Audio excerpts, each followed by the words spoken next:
I sat at the head of the walnut conference table staring at the people I once called family. The room was dead silent. My wife's funeral had barely ended, and already the vultures were circling. My daughter-in-law, Serena, slammed a thick stack of legal papers onto the table and said coldly, "Now that she's dead, you'll put the company in my son's name and fend for yourself. Your time is over." I looked at my son, Clifford. He only stared down at his expensive shoes, too cowardly to meet my eyes. They thought a grieving 70-year-old man would simply hand over everything he had built. I didn't argue. I only smiled and waited. 3 seconds later, the boardroom doors opened. My attorney walked in and placed a certified DNA test directly in front of Serena. To understand how it came to this, you have to go back 3 days. The scent of funeral lilies still lingered throughout the house. My Audrey was gone after 45 years of marriage taken by pancreatic cancer. I stood alone at the kitchen sink, letting the warm water run over my hands. Welcome back to Alpha Dad Stories. I'm glad you're here with me today. Before we get into it, drop a quick comment and let me know. What's the weather looking like where you are right now? Something about sitting with a good story on a cold day just hits differently. Now, a quick note before we begin. Some elements of this story have been shaped for audio storytelling, and any resemblance to specific real individuals or events is entirely coincidental.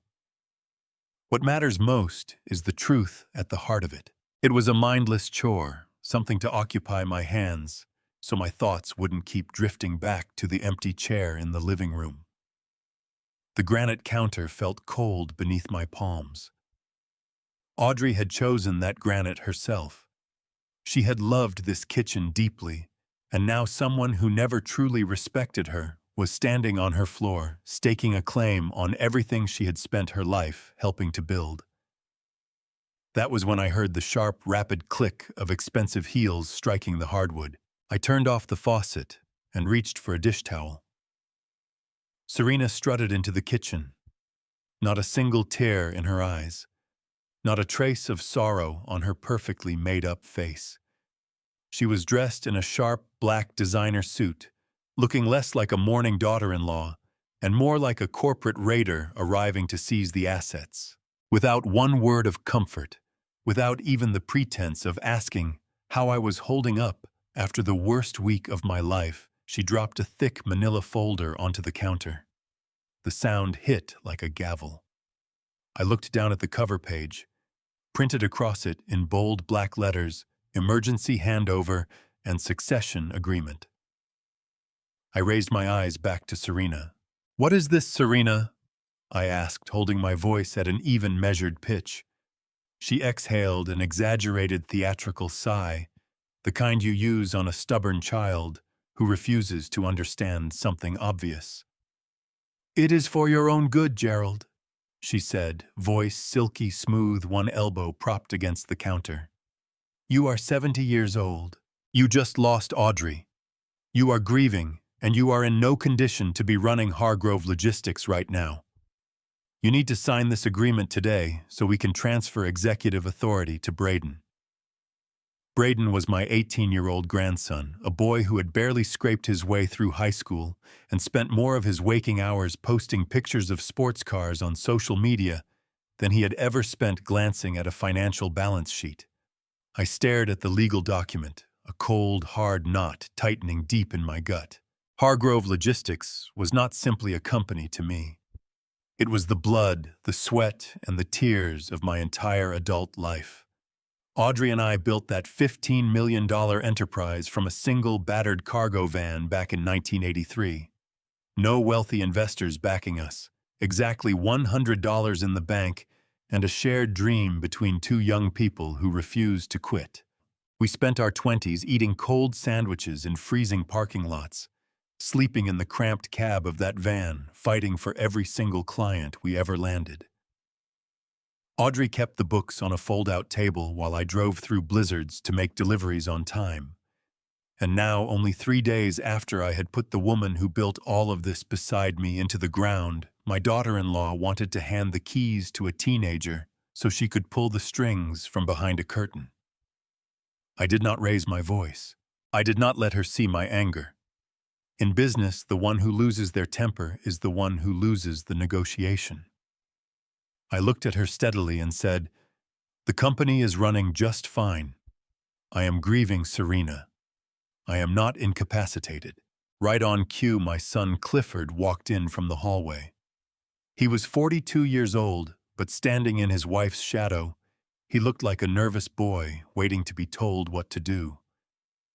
He moved toward me and laid a careful hand on my shoulder, wearing a rehearsed mask of deep concern. He had on a custom suit I had paid for, living a comfortable life I had entirely funded. Yet here he stood, helping to push me toward the door before the earth on his mother's grave had even settled. "Dad, please just hear her out," Clifford said softly, his voice carrying a practiced tremor. "The doctor said your blood pressure has been dangerously high since Mom got sick. We are terribly worried about you. We cannot bear to lose you too. Just sign the papers, let Braden hold the title inside the family trust, and Serena and I will manage all the daily operations. You can finally rest and take care of yourself. You do not have to carry any of this anymore." It sounded so incredibly caring. A perfect, plausible lie. A devoted son and a concerned daughter-in-law stepping forward to lift an unbearable burden off an old man's shoulders. But I knew Clifford better than anyone alive. I had spent millions on his elite Ivy League education, only to watch him become a man who could not make a single significant decision without first checking his wife's face for permission. I looked at the heavy silver pen Serena had conveniently set right beside the folder. "I will think about it," I said quietly, stepping back from the counter. "I need time to read through the legal clauses before I put my name on anything." Clifford nodded quickly, visibly relieved I hadn't outright refused. "Of course, Dad, take all the time you need," he said, manufacturing a warm smile. "Just don't wait too long. The market is very volatile right now, and the company needs steady leadership." They turned and walked out of the kitchen together, their footsteps fading down the long hallway, and I was left alone with that stack of papers. I stood motionless by the counter, my heart beating a slow, heavy rhythm in my chest. I turned my head toward the large bay window that looked out into the corridor. Against the dark evening sky, the glass held a perfect reflection of the entryway beyond. And in that reflection, I saw Serena pause near the front door. She pulled her phone from her designer purse and began typing rapidly. She had no idea I could see her clearly from where I stood. I watched her fingers move across the screen. I did not need to guess at the contents of the message because as she hit send, she murmured the words aloud with a vicious, triumphant smirk pulling at the corners of her mouth. "The old man took the bait," she whispered, tucking the phone away. "Prep the chairs." I remained alone in my quiet kitchen, water still dripping slowly from the tap. They genuinely believed I was a broken, clueless old widower who would simply roll over and surrender everything. They thought they had outmaneuvered me inside my own home. But a wolf may lose his mate and still keep every one of his teeth. And I was about to bite back hard. The following morning, I was awake before the sun had any intention of rising. Sleep had not come easily. The stillness of the house without Audrey was suffocating, and the weight of knowing my own family was conspiring against me made the air feel thinner still. I needed the familiar hum of my empire to steady my mind. I needed to walk the corridors of Hargrove Logistics and remind myself of exactly who I was before my greedy children had decided to see only a frail old widower. By 6 o'clock in the morning, I was pulling into the executive parking lot. The crisp morning air was sharp against my face as I crossed toward the towering glass entrance. This building was my sanctuary. Every ounce of ambition I had ever possessed lived inside these walls. I moved through the quiet lobby, exchanged a nod with the night shift security guard, and rode the private elevator straight to the executive floor. I bypassed my own office and went directly to the executive archives at the far end of the corridor. Those archives held backup records of every major financial transaction and trust document tied to Hargrove Logistics. If Clifford and Serena were staging a hostile takeover, the foundational operating agreements would need to be altered. I reached the heavy security door and drew my master key card from my pocket. I pressed the card to the electronic reader, expecting the familiar green light and the clean mechanical click of the lock giving way. Instead, a harsh, flat tone cut through the silence. The small indicator blinked a solid, angry red. Access denied. I stared at the panel. My card was the master key. It was programmed never to expire and to open every room in this building without exception. I swiped it again. The same flat beep answered me. Red light. Access denied. A third swipe. The reader beeped once more. Red light. Access completely denied. Are you having some trouble with the door, Gerald? The voice came from the shadows near the break room, startlingly loud in the empty hallway. I turned around slowly. Stepping into the pale morning light was Gareth Finch. Gareth was our chief financial officer. He was 45 years old, always in custom-tailored suits, and perpetually wearing far too much expensive cologne. That morning, thick waves of musk and cedar rolled off him in a way that turned my stomach. He approached with a rehearsed plastic smile stretched wide across his face. He looked entirely too sharp and far too at ease for 6 o'clock in the morning. Gareth, I said, keeping my voice perfectly calm. My master key card seems to be malfunctioning. It is rejecting my clearance for the executive archives. Gareth stopped a few feet short of where I stood, tucking his manicured hands into his trouser pockets. Oh, right, he said, his smile stretching just a fraction wider. I should have flagged this for you. We are running a major overhaul on the security servers this weekend. Clifford authorized a full rebuild of the digital access protocols to keep our corporate data locked down tight. The system is temporarily blocking entry to all sensitive areas while the technicians move the files. Clifford authorized it. I let those words hang in the empty corridor, slow and deliberate.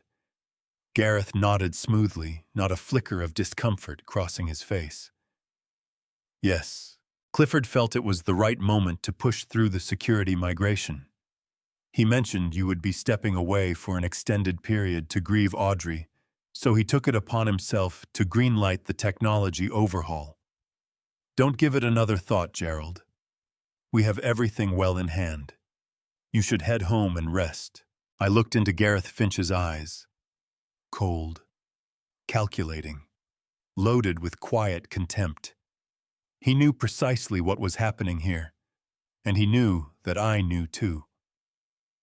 They were locking me out of my own company, erecting a digital wall to conceal whatever financial crimes were already in motion behind it. They had installed my son as the public face of the whole operation. The old Gerald would have seized Gareth by his silk tie and sent him through the glass doors. I would have had security crack that archive lock on the spot. But the man standing in that corridor was a seasoned veteran of corporate warfare. Causing a scene would expose my position. It would hand them the ammunition to declare I was unraveling under the weight of grief. It would give Serena exactly the opening she needed to argue I was mentally unfit to lead. I am not going to argue with you, Gareth, I said pleasantly, allowing a courteous nod. A security update is probably long overdue. Tell Clifford I appreciate his newfound interest in data protection. I turned my back on the chief financial officer and walked with measured calm toward my private office. I could feel his arrogant stare tracking me all the way down the hall, but I never once looked back. I stepped inside and turned the lock on the heavy oak door. I settled into my leather chair. They assumed cutting off my keycard would leave me blind. They believed they owned the flow of information because they controlled the modern servers, but they had fundamentally misread how an old wolf defends his territory. I reached down and pulled open the bottom drawer of my desk. Beneath the wooden panel, I pressed my thumb against a hidden biometric scanner. A soft click sounded in the stillness. A concealed compartment slid open. Resting inside was a thick, dust-covered external hard drive. I did not need their network. 10 years ago, anticipating exactly this kind of corporate treachery, I had a backdoor coded straight into the mainframe. This drive held an offline mirror of every digital skeleton buried inside Hargrove Logistics. I connected it to my secure laptop. The screen came to life, requesting a sequence of encrypted passwords only I possessed. My fingers settled over the keyboard. I was seconds from piercing their firewall and dragging into the light whatever rot Serena and Gareth had buried in my financial records. I pulled in a slow breath, prepared to fire the opening shot in this silent war. Then my private cell phone rang and shattered the quiet entirely. I flinched, pulling my hand back from the keys. Very few people carried this number. Nobody should have been dialing it at 6:30 in the morning. I drew the phone from my jacket pocket and read the glowing screen. The caller ID showed the name of the local county hospital. A cold wave of dread moved through me. Hospitals do not call at dawn with good news. I accepted the call and brought the phone to my ear. "Hello?" I said, my voice barely above a whisper. "Mr. Gerald Hargrove?" a woman asked. Her tone was professionally measured, but freighted with unmistakable urgency. "This is the emergency department at Bellevue Hospital Center. I am calling regarding your grandson, Braden Hargrove. He has been in a severe motorcycle accident. He is currently in the trauma unit, and we need family members here immediately." I shut the laptop and forced the encrypted hard drive back into the hidden compartment. The digital war for Hargrove Logistics would have to wait. My grandson was bleeding. I grabbed my car keys with unsteady hands, pulse hammering hard against my ribs, and broke into a run down the corridor, completely ignoring the baffled, irritated look on Gareth Finch's face as I blew past the corporate break room. I stabbed the elevator button with my palm, my mind flooding with images of Braden broken on cold asphalt. He was a reckless teenager with too much money and not nearly enough sense, but he was still my blood. He was the one grandchild Audrey had truly poured her heart into during her final years. The drive to Bellevue Hospital Center was a terrifying blur of red lights, blaring horns, and reckless cuts through morning traffic. I snapped through every speed limit in the city, gripping the cold leather steering wheel until my knuckles went white and my forearms ached with tension. I pressed the accelerator to the floor, praying the whole way that I would not arrive too late. I dumped the car in the emergency drop-off zone, ignored the parking violation, and came through the sliding glass doors at a near sprint. The trauma ward's harsh fluorescent lights stung my tired eyes. The air was thick with cheap antiseptic and the stale smell of waiting room coffee. I spotted them immediately at the far end of the long, sterile hallway. Serena was pacing back and forth, her expensive designer heels clicking a sharp, rhythmic tempo against the polished linoleum floor, furiously typing on her smartphone, looking far more put out than she did devastated. Clifford sat slumped in a hard plastic waiting room chair, his head buried in his hands. His tailored suit was badly wrinkled, and his broad shoulders trembled slightly under the bright hospital lights. I came down the hallway fast, my footsteps announcing me before I said a word. Clifford looked up, his face ashen and slick with a cold sweat.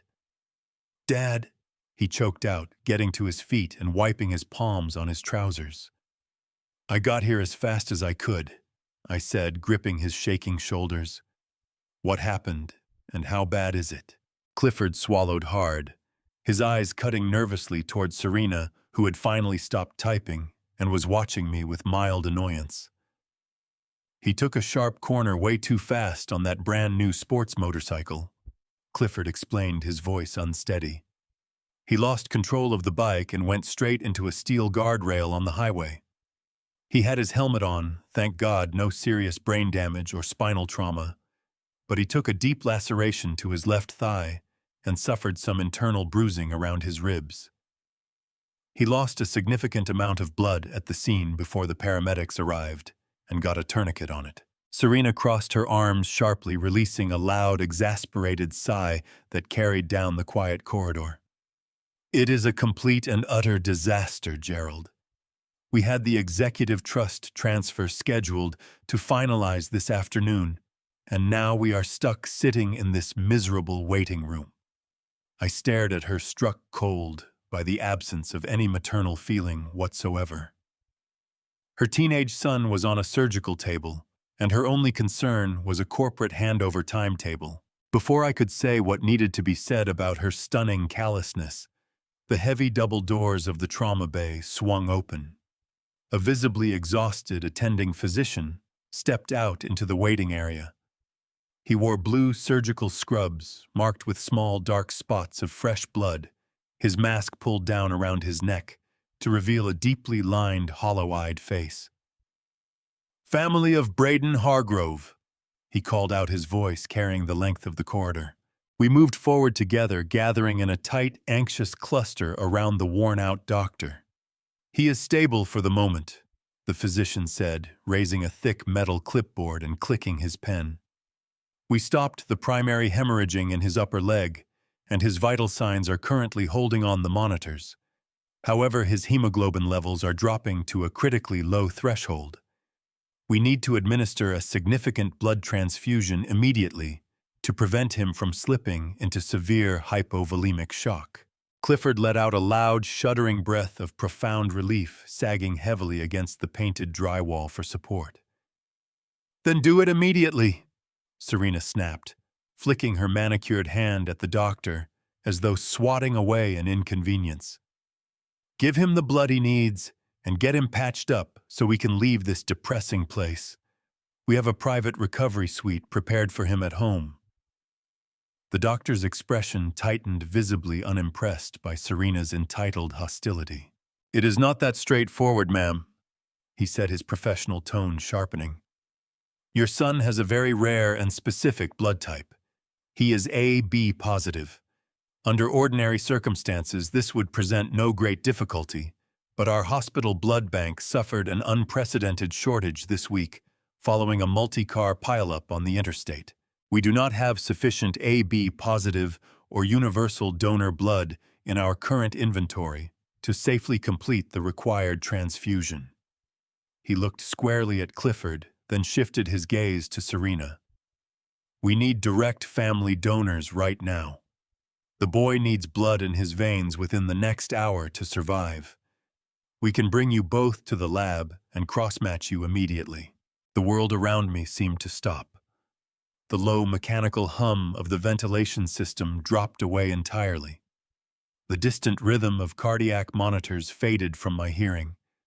The doctor's words kept repeating in my head, turning over and over like a record caught in a groove. AB positive. The boy is AB positive. My mind honed over decades of dissecting corporate data and hunting down factual discrepancies seized instantly on a biological impossibility that could not be explained away. I am type O. My beloved Audrey was type O. By the unbreakable laws of human genetics, 2 type O parents can produce only type O children. That meant my son Clifford was without question type O blood. I knew this as fact. I could still picture the medical paperwork from his childhood appendectomy. Serena. I recalled from a brief conversation years ago during a minor family health scare, was type A. I stood motionless in that corridor, my eyes fixed on the white wall behind the doctor's head. Basic genetics began sounding alarms in my mind. A type O parent and a type A parent can produce a type A child, or occasionally a type O child, but they cannot under any scientific circumstance produce an AB positive child. The dominant B allele had to come from somewhere. It had to originate from a biological father who actually carried the B trait. Clifford did not carry it. I did not carry it. Audrey did not carry it. There was only one conclusion available in that brightly lit hallway, and it was devastating. The teenager bleeding out on that surgical table, the boy I had spoiled, loved, and groomed to inherit my $15 million logistics empire, did not carry a single drop of Hargrove blood. Braden was not my biological grandson. I turned slowly to look at Serena. She was in the middle of a loud confrontation with the exhausted doctor, demanding he phone a private hospital and arrange an emergency helicopter transfer for the necessary supply. It was a brazen theatrical performance designed to drown out the doctor's urgent request for her own blood donation. She knew she could not donate without the truth rising to the surface. Then I turned my gaze to my son. I expected to find a man bewildered by the genetic math. I expected a frightened father pressing the doctor on the possibility of a catastrophic lab error. What I saw instead chilled me to the core and broke something deep inside me. Clifford was pressed hard against the painted hospital wall, both hands locked around the metal handrail, knuckles drained of color. He was not watching the doctor. He was not watching his wife's tirade. He was staring fixedly at the linoleum floor, his whole body trembling beneath his expensive suit, sweat running freely down his pale forehead. He was not confused by the science. He was terrified of it. He knew. He had always known the numbers did not add up. When he finally forced his head up, he found my eyes already locked onto him. For one brief and terrible moment, we looked straight at each other across that sterile corridor. He saw the cold recognition that had settled into my expression. He saw that I had already done the arithmetic and reached the only possible answer. Clifford broke eye contact, immediately dropping his gaze, unable to hold the stare of the father he was helping to destroy. The silence in the corridor was finally punctured when Serena produced her platinum credit card. She thrust it at the attending physician and ordered him to contact a neighboring private facility and secure the blood via emergency helicopter at whatever cost necessary. The doctor, recognizing he was dealing with someone who believed money could overrule medical reality, gave a curt nod and retreated into the trauma bay to make the arrangements. With the immediate crisis temporarily bought off by Serena's financial aggression, a suffocating tension settled over the three of us. We were no longer simply a family waiting on a medical update. We were a family balancing on an elaborate scaffolding of lies, and a critical beam had just snapped beneath our feet. I said nothing in that open hallway. Cornering a trapped animal in a public space is a tactical blunder I learned to avoid long ago in the trenches of corporate negotiation. Instead, I let the silence press down for a few more long minutes. Then I looked at Clifford, still refusing to meet my eyes, and quietly proposed we go downstairs to the cafeteria for coffee while we waited for the transport to arrive. He hesitated, his gaze cutting sideways toward Serena for silent clearance. Serena, already absorbed in another incoming message on her phone, waved him off without looking up. She wanted the space to conduct her own private affairs, free of my watching eyes. Clifford swallowed, nodded weakly, and fell into step behind me toward the elevators. The hospital cafeteria occupied a bleak, low-ceilinged basement beneath the building. Harsh fluorescent lights cast a sickly yellow pallor over scattered plastic tables, their glow bouncing off the cheap linoleum floor. The air carried the thick, layered smell of burned coffee and industrial bleach. We collected 2 cups of bitter, lukewarm coffee in flimsy styrofoam cups and found an isolated table in the far back corner of the near-empty room. Clifford sat across from me, gripping the cup in both hands, as though the cheap styrofoam were the only thing anchoring him to the present moment. His shoulders had caved inward, his expensive suit jacket hanging loose over his deflated frame. I took a slow, deliberate sip of the terrible coffee and set the cup down. "So," I said, my voice measured and entirely free of accusation. "That was quite a tense moment up there with the doctor." I suppose it is fortunate Serena was willing to cover the cost of the transport. I leaned forward slightly. But I have to admit, Clifford, the medical details left me confused.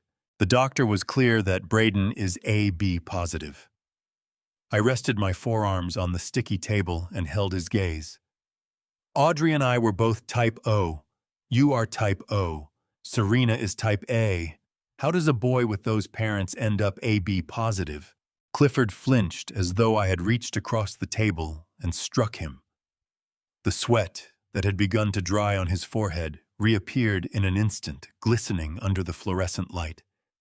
He squeezed the cup so hard the coffee nearly crested the rim. He did not offer a puzzled look. He did not raise the reasonable possibility of a lab error. Instead, he erupted. He slammed the cup onto the table, voice cracking with a desperate, high-pitched fury. "You are grieving and confused, Dad!" He snapped, his face flushing deep crimson. The lab made a simple typographical error on his medical chart. It happens all the time in these chaotic emergency rooms. Don't start your paranoid interrogations today. My son is lying in a hospital bed, and you are turning a simple clerical mistake into some kind of ridiculous conspiracy. I sat completely still and absorbed every word of his outburst. In decades of logistics deals and brutal corporate negotiations, I had sat across from hundreds of desperate men scrambling to bury ugly truths. I knew precisely what genuine confusion looked like. I knew exactly what real indignation looked like. And I knew without question what a cornered, guilty coward looked like when the walls of his own deception began pressing in. Clifford was not a stupid man, but he was a terrible liar. He was concealing something enormous, and his sudden explosive aggression only confirmed my darkest fear beyond any remaining doubt. A man who truly believed it was a clerical typo would have sighed and brushed the question aside. He would have patiently reminded me that lab errors happen every day. But he attacked me. He used my raw grief over Audrey as a shield to deflect a straightforward biological question. As I studied the sweating, defensive figure across that sticky table, a deep and heavy sadness moved through me. This was my son. This was the boy I had worked 80-hour weeks to provide for. While Audrey and I were eating cold sandwiches in the cab of our very first delivery van, clawing Hargrove Logistics up from nothing, we were dreaming of the future we intended to hand this boy. We poured millions of dollars into every privilege his childhood could hold. Private academies, lavish summers abroad, a prestigious Ivy League education. We handed him every single advantage we had never enjoyed ourselves, hoping to shape a strong, capable leader who could carry our empire into the next generation. But all that money, all that privilege, and all that expensive schooling had produced only a remarkably weak-willed follower. Clifford had come home from his elite university not as a man of conviction, but as someone utterly without an internal compass. He was drawn always to the path of least resistance, deferring at every crossroads to whoever held the most forceful presence in the room. And the most forceful presence he had ever encountered was his manipulative, socially ravenous wife, Serena. She had recognized his pliability almost immediately, and over 2 decades, she had carefully shaped him into a cooperative, silent instrument of her own ambitions. He was not a partner in his marriage. He was a hostage who had long since made peace with the bars on his cell. I let the silence between us stretch, holding his gaze without blinking, without offering him the smallest escape. "You are probably right, Clifford," I said, at last dropping my voice to a quiet, measured chill. "It must simply be a typographical error. After all, what other explanation could there possibly be? Every word was chosen deliberately, carrying a weight that could not be missed." Clifford swallowed visibly, his throat working hard against his collar. He cut his eyes away, incapable of holding the pressure of my stare. He muttered something hollow and shapeless, looking down at the liquid in his cup. He understood that I knew, and he understood with equal clarity that there was nothing he could do to hold back the storm already forming over his head. I rose slowly from the plastic chair, leaving my untouched coffee on the table between us. "Take a moment to collect yourself, son," I said, fastening my suit jacket with unhurried, deliberate hands. "I am going to head back upstairs and check on the transport's arrival." I walked away without waiting for a reply, leaving him alone in that flickering fluorescent basement to sit with the full, crushing weight of his guilt. The elevator carried me back up to the surgical floor at a slow, indifferent pace. My mind was already moving, running through scenarios, calculating variables, mapping legal and financial countermeasures with the same disciplined precision I had applied to every corporate crisis I had ever survived. When the doors opened, I stepped out into the quiet hallway. I did not head straight for the waiting area. Instead, I stopped behind the thick concrete pillar beside the nurse's station, keeping myself tucked in the shadows. Further down the corridor, was positioned near the tall windows overlooking the street below, was Serena. She was whispering urgently into her phone, pacing in short, frantic arcs. It was not a laboratory typographical error. Braden was definitively not a biological Hargrove. I needed undeniable proof, and I knew exactly how I would obtain it. The emergency helicopter arrived not long after Serena made her frantic calls. The transfusion was a complete success. Braden stabilized rapidly, and within a few hours, the attending physician declared him out of danger. By late afternoon, they discharged him with crutches, pain medication, and firm orders for bed rest. I played the role of the relieved grandfather without a single false note. I embraced Clifford, offered Serena a warm smile, and told them I would check in later. Then I went home and began preparing for an entirely different operation. I needed irrefutable proof, and I needed it in hand before they realized I was already moving against them. I purchased 2 large containers of beef barley soup, transferring them into my own glass containers to pass as something made at home. Into my wool overcoat, I tucked a pair of latex gloves and 3 sealed, sterile plastic bags. The sun had gone down by the time I turned into the driveway of their estate.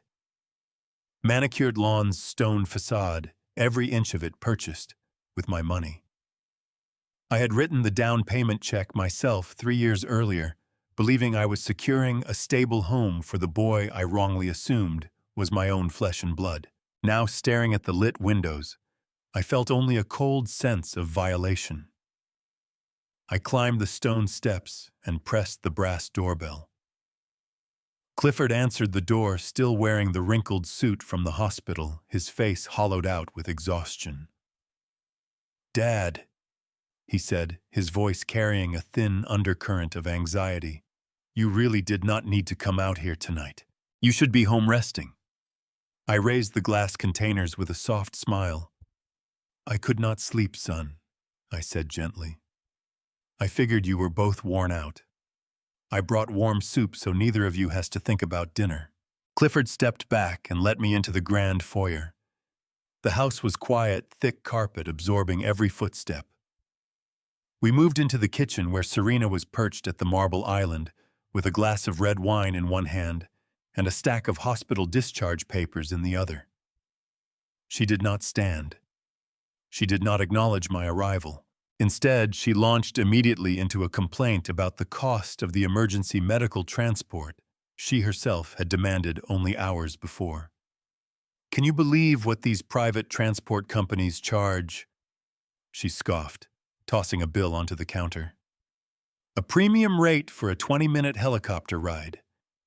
It is highway robbery." I set the soup containers down and kept my face neutral. "Health and safety have no price tag, Serena," I replied evenly. "We should be grateful Braden is resting safely upstairs." She rolled her eyes and drew another sip of wine, missing entirely the double meaning threaded through my words. Clifford offered to heat the soup and turned toward the stove, and the moment he did, I moved. "I am going to wash my hands and look in on the boy for a moment," I said lightly, already turning away before either of them could form an objection. I climbed the staircase, my pulse steady and deliberate. The second floor was dim and still. I moved past the master bedroom and walked the full length of the hallway to Braden's private suite at the far end. I eased the door open just enough to see inside. He was deeply asleep, his injured leg raised on a stack of pillows, noise-canceling headphones sealed over his ears. I pulled the door quietly shut and slipped into his attached bathroom. The room smelled of expensive cologne and mint toothpaste. From my overcoat pocket, I drew the sterile plastic bags and the latex gloves. I snapped the gloves on, moving with the quiet economy of a man who has reduced himself entirely to the task in front of him. I opened the mirrored medicine cabinet above the sink. Resting in a small ceramic holder was his black electric toothbrush. The bristles were still faintly damp from recent use. A perfect, uncontaminated source of genetic material. I extracted it with care, keeping my fingers well away from the bristlehead, and lowered it into the first sterile bag. I sealed the zipper, pocketed the evidence, and eased the cabinet shut without a sound. Half the mission was complete. Now I needed Clifford. I stripped the gloves off and slipped back into the carpeted hallway, moving silently toward the staircase. Rather than heading straight back to the kitchen, I made a sharp turn toward the laundry room and mud room just off the garage. Clifford was a man of rigid, predictable routine. He hit an executive gym 3 times a week without fail, and he always dropped his sweaty workout clothes into a specific canvas hamper by the garage door, far too lazy to haul them to the washing machine himself. I slipped into the darkened mudroom, my eyes moving across the tidy shelves and hooks. The canvas hamper was right where I expected it. Sitting on top of the pile was his navy athletic jacket, right where he'd carelessly thrown it yesterday afternoon, before the medical crisis had swallowed their entire week whole. I snapped on a fresh pair of surgical gloves and lifted the dark fabric, holding it up toward the faint security light, bleeding in through the garage window. I worked the collar and the inner lining over slowly and with complete focus. 30 seconds was all it took. Woven into the damp fabric near the high neckline were 2 unmistakable dark brown hairs. I drew a pair of small metal tweezers from my coat pocket, pinched the very tips of those hairs, and eased them free from the jacket lining. I raised them toward the light, confirming that the tiny whitish root follicles were still fully intact at the base. More than enough biological material for a definitive match. I lowered both hairs into the second sterile plastic bag, sealed it firmly, and nestled it against the toothbrush, already waiting in my coat pocket. I peeled off the gloves, straightened the front of my overcoat, and strolled back into the wide kitchen as though nothing had happened.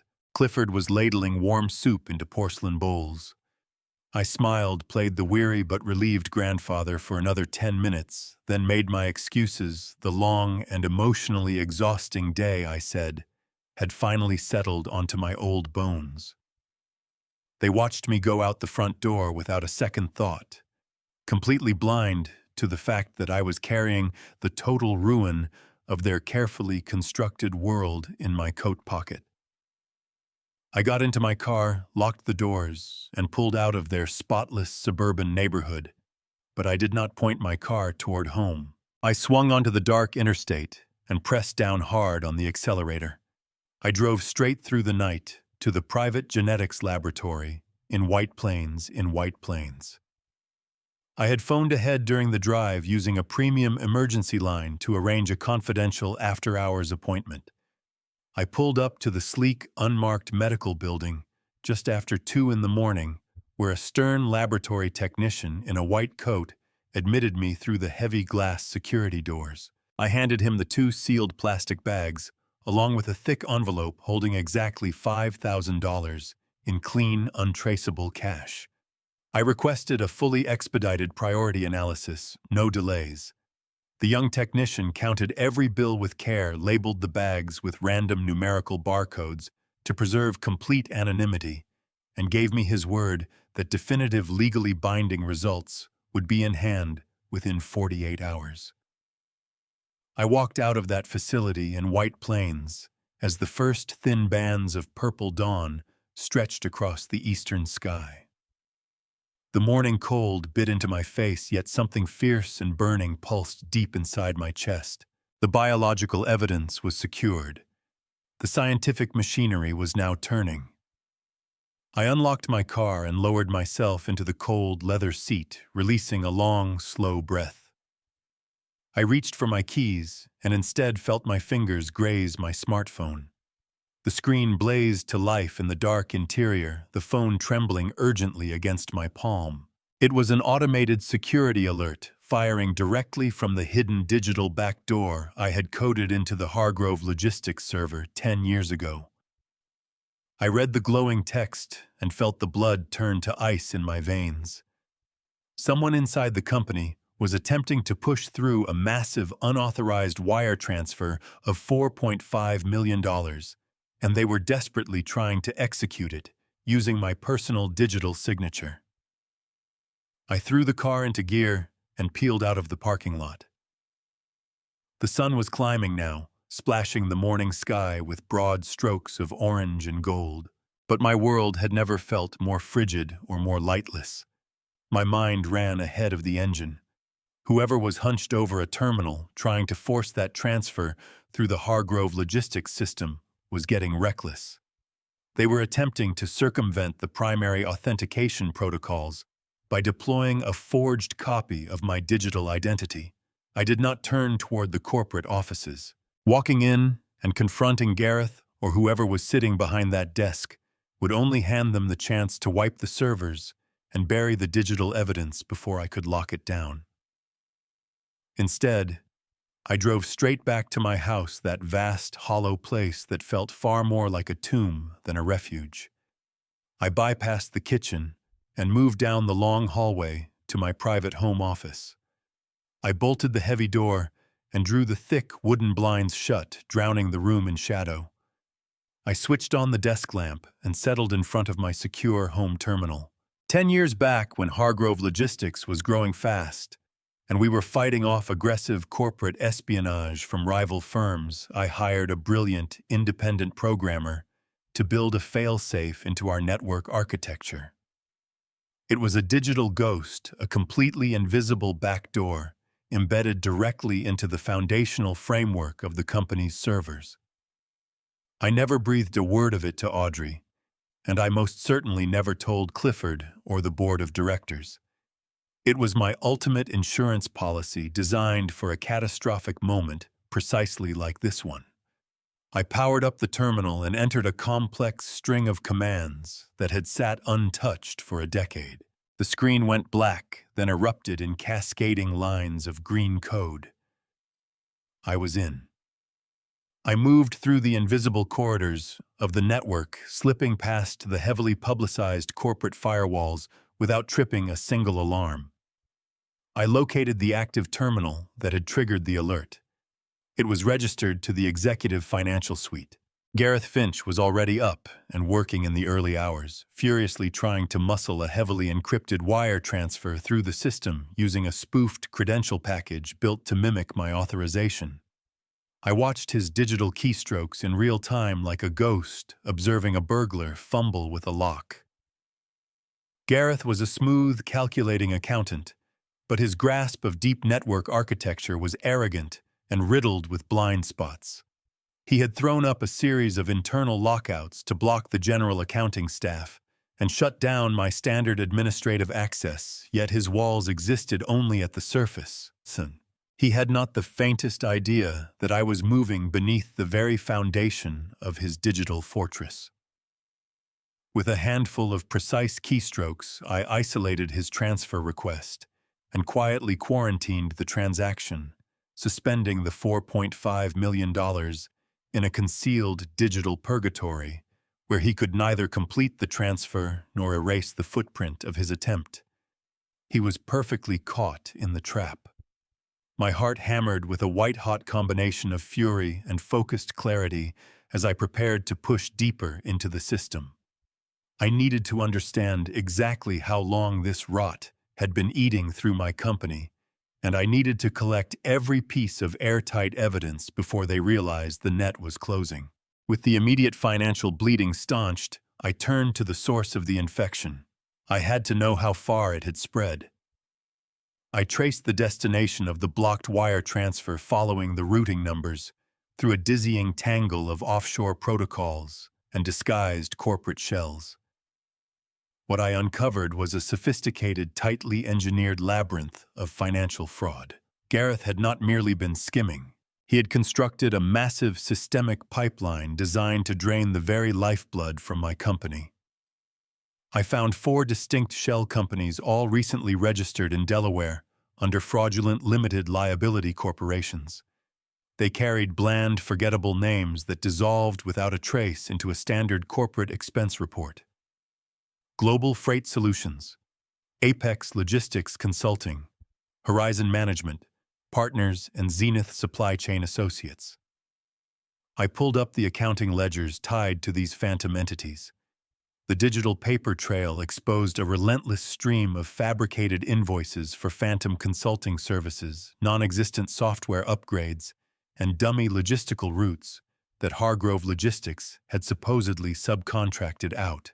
The raw volume of the fake invoices was staggering, yet each one had been carefully calibrated to land just below the threshold that would trigger an automatic secondary board review. Gareth had painstakingly arranged the payments to resemble ordinary operational costs, concealing the theft behind a wall of numbingly routine corporate paperwork. I began pulling down every ledger, every fraudulent invoice, every routing number onto my secure hard drive, building a permanent and unalterable record of their criminal enterprise. The sheer depth of the deception was nauseating, revealing a brand of cold, calculated greed that shattered whatever thin illusions I still held about the people running operations inside my own company. I went deeper, matching the dates on the fraudulent invoices against the corresponding outflow of corporate capital. I pulled the master ledger and cross-referenced the missing funds against our internal accounts. When the numbers finally aligned on that glowing screen, a wave of profound nausea hit me so hard I had to grip the edge of my desk just to keep from folding. The money was not coming from operational revenue. It was not coming from our expansion reserves. The $4.5 million that Gareth and Serena had siphoned off over the past 8 months was being systematically drained from one source. Alone, the employee pension fund. They were stealing the hard-earned retirement savings of the truck drivers, warehouse managers, and logistics coordinators who had given their working lives to build this company alongside me. But the worst part, the part that turned my stomach inside out, was the timeline. I stared at the dates on those outgoing wire transfers and felt a sharp, twisting agony take root in my chest. The first massive withdrawal was initiated 8 months ago. That was the exact same week Audrey received her terminal cancer diagnosis. While I was sitting in sterile oncology waiting rooms holding my dying wife's fragile hand and weeping over her hospital bed, my daughter-in-law and my chief financial officer were busy gutting the company's vaults. They knew I was consumed by grief and medical decisions. They knew every fragment of my attention was fixed on the woman I loved more than life itself. They weaponized my pain and used Audrey's tragic decline as a convenient, prolonged distraction to orchestrate their massive theft. Every visit Serena made to that hospice facility, she was quietly calculating how much more she could take. I leaned back in the heavy leather chair, the monitor's glow the only light in the dark room. The pieces were clicking together now, with terrifying clarity, the massive embezzlement of the pension fund, the shell corporations in Delaware, the desperate, panicked attempt to push a final wire transfer through at dawn, and the sudden aggressive push for me to sign the succession documents just days after Audrey's funeral.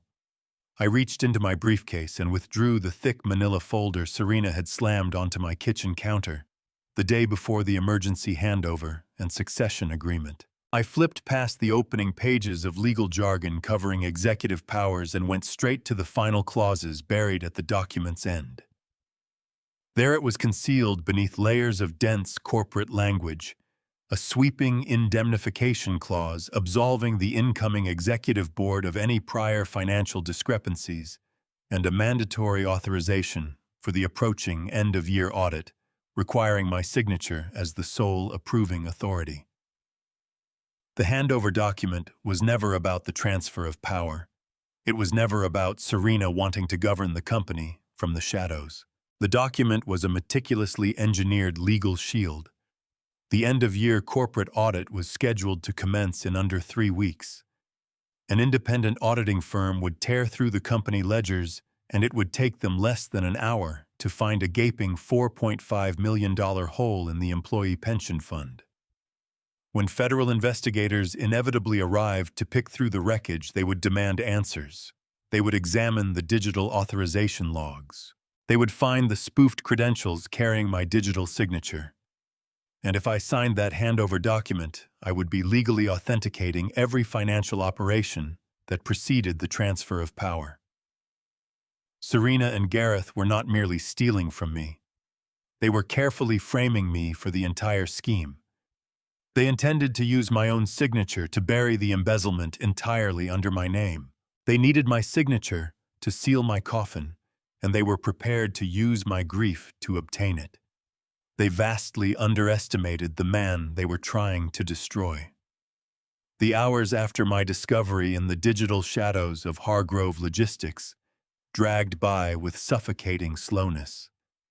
I had immobilized Gareth Finch and his frantic bid to move $4.5 million, freezing the stolen pension funds in suspension. But that was only the financial front. The biological war was still playing out in silence, waiting for science to deliver its indisputable verdict. I stayed locked inside my dimly lit home office for 2 days. I ignored the relentless calls from my son Clifford, who was growing increasingly anxious about my delayed response to the succession agreement. I ignored the demanding messages from Serena, who was wondering why her perfectly laid trap had not yet snapped shut. I needed complete silence. To move now without every piece of the puzzle firmly in place would be a catastrophic tactical error. I drank bitter black coffee and stared at the walls, compartmentalizing the betrayal into manageable, actionable pieces. Then, on the morning of the 3rd day, the secure burner phone resting on my desk vibrated hard. It was a local number, the facility in White Plains I had visited under cover of darkness. I answered immediately, my voice steady and stripped of emotion. "Mr. Hargrove," a sterile professional voice said through the speaker, "we have completed the expedited analysis on the biological samples you provided. The comprehensive results have been compiled, verified, and sealed. They are ready for immediate physical pickup at our front desk." I did not ask for the results over the phone. I needed to hold the physical document in my own hands. I thanked the technician, ended the call, and reached for my heavy wool overcoat. The final nail in the coffin of my family was waiting for me. The drive out to White Plains felt entirely different in the stark light of the morning sun. When I had made this same drive 3 nights ago, I was a man running on desperate, frantic suspicion, threading through busy suburban streets, while watching ordinary people move through their ordinary lives. I had been a man marching toward an inevitable execution. I parked my car in the unmarked lot of the medical building and stepped out into the crisp autumn air. The clinical white walls of the lobby offered nothing in the way of comfort. I approached the reception desk and provided the anonymous numerical barcodes the technician had assigned to my samples. The receptionist, a young woman who looked far too cheerful for a place that routinely delivered life-destroying news, checked her terminal and retrieved a thick, tamper-proof manila envelope from a locked filing cabinet. She slid it across the counter, completely unaware of the absolute devastation sealed inside. I took the envelope and felt its weight in my hands. I did not open it in the lobby. I needed the privacy of my own space. I walked back out through the sliding glass doors, the automated hum sounding unnaturally loud in my ears. I climbed into the driver's seat, pulled the heavy door shut, and locked it. I started the engine and let the deep, rhythmic rumble fill the cabin around me. Warm air moved over my cold hands from the heater, but it did nothing. Nothing to thaw the ice that had settled into my chest. I sat there in the idling car for a long time, staring at the blank face of that envelope on the passenger seat. Inside that paper casing was the absolute scientific truth about my bloodline. I had spent 18 years looking at Braden, searching his face for traces of my own features, hunting for Audrey's bright smile, in his expressions looking for my own relentless drive in his choices. Now I was about to find out whether I had been searching for ghosts. I took a long, steadying breath, reached over and picked up the envelope. I worked my index finger under the sealed flap and tore it open in one clean motion. I drew out the crisp, white laboratory report. The document was dense with genetic markers, biological sequencing charts, and clinical terminology. But I bypassed all of it and let my eyes fall directly to the bold, capitalized conclusion printed at the very bottom of the final page. Probability of paternity 0.00%. The biological samples provided from subject A do not share a paternal genetic relationship with the biological samples provided from subject B. The subject known as Braden is excluded as the biological offspring of the subject known as Clifford. I read the numbers again. 0.00%. There was no margin for error. There was no statistical anomaly. It was a complete, undeniable biological zero. The teenage boy I had loved, spoiled, and prepared to inherit my $15 million empire was an absolute stranger. He did not carry a single drop of Hargrove blood. Audrey's sacred lineage, the family legacy we had worked so fiercely to build and protect, had died the moment my wife drew her last breath in that hospice bed. For exactly 1 minute, a wave of profound, crushing grief moved through me. I mourned the loss of my grandchild. I mourned the calculated deception that had robbed me of a true legacy. And I grieved for Audrey, grateful to whatever higher power existed that she had not lived to witness this sickening betrayal. Before I tell you what I found when those numbers finally lined up and what it revealed about the people I had trusted most, let me ask you this: if someone close to you was quietly working against you, would you confront them the moment you knew, or would you hold your silence and build your case first? But the grief did not last. It was nearly instantaneous in its erasure, incinerated by a cold, calculating, and utterly terrifying rage.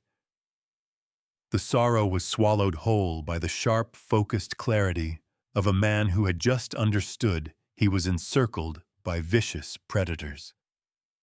I folded the laboratory report cleanly in half and tucked it securely into the inner breast pocket of my tailored suit jacket. My mind, hardened by decades of ruthless corporate warfare, began rapidly processing the new variables of this battlefield. If Clifford was not the biological father of the boy, then who was Serena? Was a highly calculating, fiercely ambitious woman. She would never gamble her extraordinarily comfortable, heavily subsidized lifestyle on some meaningless fling with a stranger. If she was going to commit an infidelity that could potentially shatter her lucrative marriage to the heir of a logistics empire, she would choose someone useful, someone who could actively advance her ultimate goal of absolute financial control. She would align herself with someone who knew precisely how to move enormous sums of money without tripping a single internal corporate alarm. She would partner with someone who possessed deep, unrestricted access to the complex financial architecture of Hargrove Logistics. The realization hit me with the force of a freight train at full speed: the missing $4.5 million from the employee pension fund, the fraudulent shell companies registered in Delaware, the frantic early morning attempt to push a massive wire transfer through the system using my spoofed digital signature. Serena was not running this colossal corporate embezzlement scheme alone. She had a highly skilled, deeply embedded partner working from the inside. I pulled out of the medical clinic parking lot, with my destination already fixed in my mind. I was not returning to the office, and I was not going home. I was going to war, and I needed a soldier to gather my ammunition. I drove to an unremarkable office building in the industrial district at the far edge of the city. I walked through the doors and into the bare utilitarian office of Declan Muro. Declan was a former federal agent who had spent 20 years hunting white-collar criminals and dismantling organized syndicates before moving into highly lucrative, strictly confidential private investigation. He was ruthless, devastatingly efficient, and entirely unburdened by moral hesitation when properly compensated. I settled into the uncomfortable chair across from his metal desk. I offered no pleasantries. I reached into my coat pocket, drew out my checkbook, and signed a blank check. I slid the crisp slip of paper across the desk, the dollar amount left, completely empty. Declan looked down at the blank check, his dark eyes narrowing with sharp, professional interest. I need you to dig up every shadow Serena ever cast before and after she managed to marry my son, I told him, my voice hard and unforgiving as cracked ice. Leave no stone unturned. I want to know where she spends her afternoons, what she purchases, and exactly who she meets when she believes no one is watching. I want her entire life stripped down and laid bare on my desk. Declan slowly picked up the blank check, a knowing smile spreading across his weathered face. "Where would you like me to begin, Mr. Hargrove?" he asked quietly. I leaned forward, the cold rage burning steadily in my chest. Start with Gareth Finch. I spent the next 3 days moving through my life like a ghost. I went to the office, sat through meetings, and reviewed quarterly projections, as though the ground beneath my feet had not completely given way. I nodded at Gareth Finch when we passed in the hallway, extending the same polite, professional smile I had offered him for years. I took Clifford's increasingly anxious phone calls about the succession documents, assuring him in a tired, defeated tone that I simply needed a little more time to put my affairs in order. Every word out of my mouth was a carefully rehearsed performance. I was a man standing at the center of a burning room, calmly straightening his tie while quietly bolting every door from the inside. They believed they were witnessing a powerful man slowly fading into irrelevance beneath the crushing weight of grief over his late wife. They had no idea they were actually watching a predator methodically arranging his killing floor. On the evening of the third day, my burner phone finally buzzed. A single text from Declan Muro, an address for a 24-hour diner in Hunts Point, and a specific time. I arrived 15 minutes early, pulling my truck into the dimly lit, pothole-riddled parking lot. The place was a relic from another era, thick with the smell of stale fryer grease and cheap black coffee. Declan was already seated in a sticky vinyl booth tucked deep into the back corner, well out of sight from the large front windows. He was nursing a mug of black coffee, his face an unreadable mask of professional stoicism. As I slid into the booth across from him, he offered no greeting. He simply reached into his worn leather briefcase, produced a thick, heavy manila folder, and slid it slowly across the scarred laminate table until it came to rest against my folded hands. "You were absolutely right to start with Gareth Finch, Mr. Hargrove," Declan said, his voice a low, gravelly murmur that barely carried over the ambient hum of the old refrigerator units. "They were not particularly careful. Arrogance rarely is." I stared at the thick dossier. My fingers rested lightly on the rough paper, feeling the profound weight of the secrets sealed inside. I opened the cover. The very first page was a high-resolution photograph, date-stamped just 3 weeks ago. It showed Serena and Gareth seated close together at a secluded table in an upscale, out-of-town restaurant. Gareth was leaning in his hand, resting intimately over hers, their faces near in private animated conversation. This was no business meeting. It was the unmistakable body language of two people who shared a deep, familiar, and fiercely guarded history.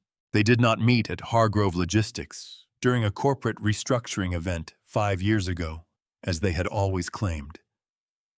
Declan explained, tapping a dense stack of printed documents toward the back of the folder.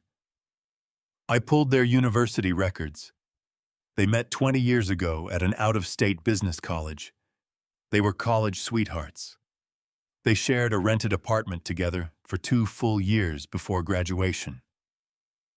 When they realized neither of them had the family wealth to bankroll their expensive ambitions, they apparently made a calculated decision to seek out more lucrative opportunities elsewhere. I turned through the pages, my eyes moving across hotel receipts, credit card statements, and private flight manifests that together painted a clear, irrefutable portrait of a continuous, highly coordinated 19-year affair. They had sustained their romantic and financial partnership throughout the entire time Serena had been working her way into Clifford's life, and long after she had secured her foothold within the Hargrove family. And the boy? I asked, my voice barely a whisper, though I already knew the answer. Declan nodded slowly, his expression grim. I obtained a discrete biological sample from Gareth Finch yesterday morning. I expedited the genetic analysis against the data you previously provided. Gareth Finch is undeniably the biological father of Braden. Serena was carrying his child before she ever walked down the aisle with your son. They essentially planted a cuckoo bird directly in your nest, Mr. Hargrove, ensuring they had a permanent biological anchor tied directly to your family's vast fortune. The revelation landed with sickening clarity. It was an extraordinarily long con, a 19-year strategic infiltration engineered to slowly drain the lifeblood from my empire. Serena had used my weak-willed son to gain access to the Hargrove wealth, and she had used her biological child with Gareth to guarantee herself a permanent, unbreakable claim on the family inheritance. They had manipulated my love, my pride, and my desperate longing for a grandson to cement their ultimate financial security. But the true devastation, the absolute killing blow, was still waiting for me deeper in Declan's meticulous investigation. Declan reached across the sticky table and drew out a single sheet of paper that had been paper-clipped to a secondary file. This was the most difficult piece of the puzzle to extract, he said, his voice dropping lower still. I had to use some highly unconventional digital retrieval methods to pull it from a deleted archive server, but I felt it was essential that you saw the complete picture. He slid the paper toward me. It was a printed copy of a private email date stamped exactly 10 years ago, sent from a heavily encrypted private account belonging to Clifford, addressed directly to Serena's personal email address. I looked down at the page, my eyes moving across the text. The words were seared into my retinas, obliterating the last surviving fragments of the family I thought I had known. I read the message, my heart turning into a cold, heavy stone. Serena, the email read, I got the test results back from the specialist today. It is confirmed. I am completely sterile. The childhood infection caused permanent, irreversible damage. There is absolutely no chance of me fathering a child. We have to be incredibly careful. If my mother discovers the truth, if she learns I am incapable of fathering a biological heir, she will trigger the bloodline clause buried in her trust. Everything goes to charity. I get nothing. The illusion has to hold. My father can never find out. Braden was the only thing standing between Clifford and financial ruin. The diner dissolved around me. The grease smell, the refrigerator's drone, the scattered murmur of other customers, it all collapsed inward into a silent, airless roar. Clifford had known. 10 full years he had known. He knew Braden was not his flesh and blood. He knew Serena had walked another man's child through our front door. and installed him as my grandson. And rather than expose it, rather than come to me, his father, and speak the truth, my son had made himself a cornerstone of the lie. He had propped up a 10-year fraud because the alternative was losing his inheritance. Audrey had spent her entire life guarding the Hargrove name with an iron fist. She had built a clause into our family trust so airtight it left no room for interpretation. The company's assets, our accumulated wealth, all of it would flow exclusively to those who carried Hargrove blood in their veins. Her reasoning was simple. The empire we had clawed up from a single battered cargo van back in 1983 would not be surrendered to gold diggers or scheming outsiders. Clifford understood exactly what that clause meant for him. His sterility shut the door permanently. He could never meet that requirement on his own. So out of naked greed and a spineless terror of watching his comfortable life crumble, he had arranged a quiet, filthy deal with Serena. He would claim the boy as his own, wear the costume of a devoted father, and deceive us both year after year to protect his cut of a $15 million estate. He bartered his mother's dignity and his father's faith for a guarantee of future wealth. He was no innocent ensnared by Serena's scheming. He was a full architect of a 19-year deception. He had stood by and watched me pour love onto a child who shared nothing of my blood. He had watched my chest swell with pride over a boy I was certain would carry the Hargrove name forward into history. All the while, behind those watching eyes, he had been running the numbers. I sat rigid in that worn vinyl booth, eyes fixed on the printed email, until the text dissolved into a dark, shapeless blur.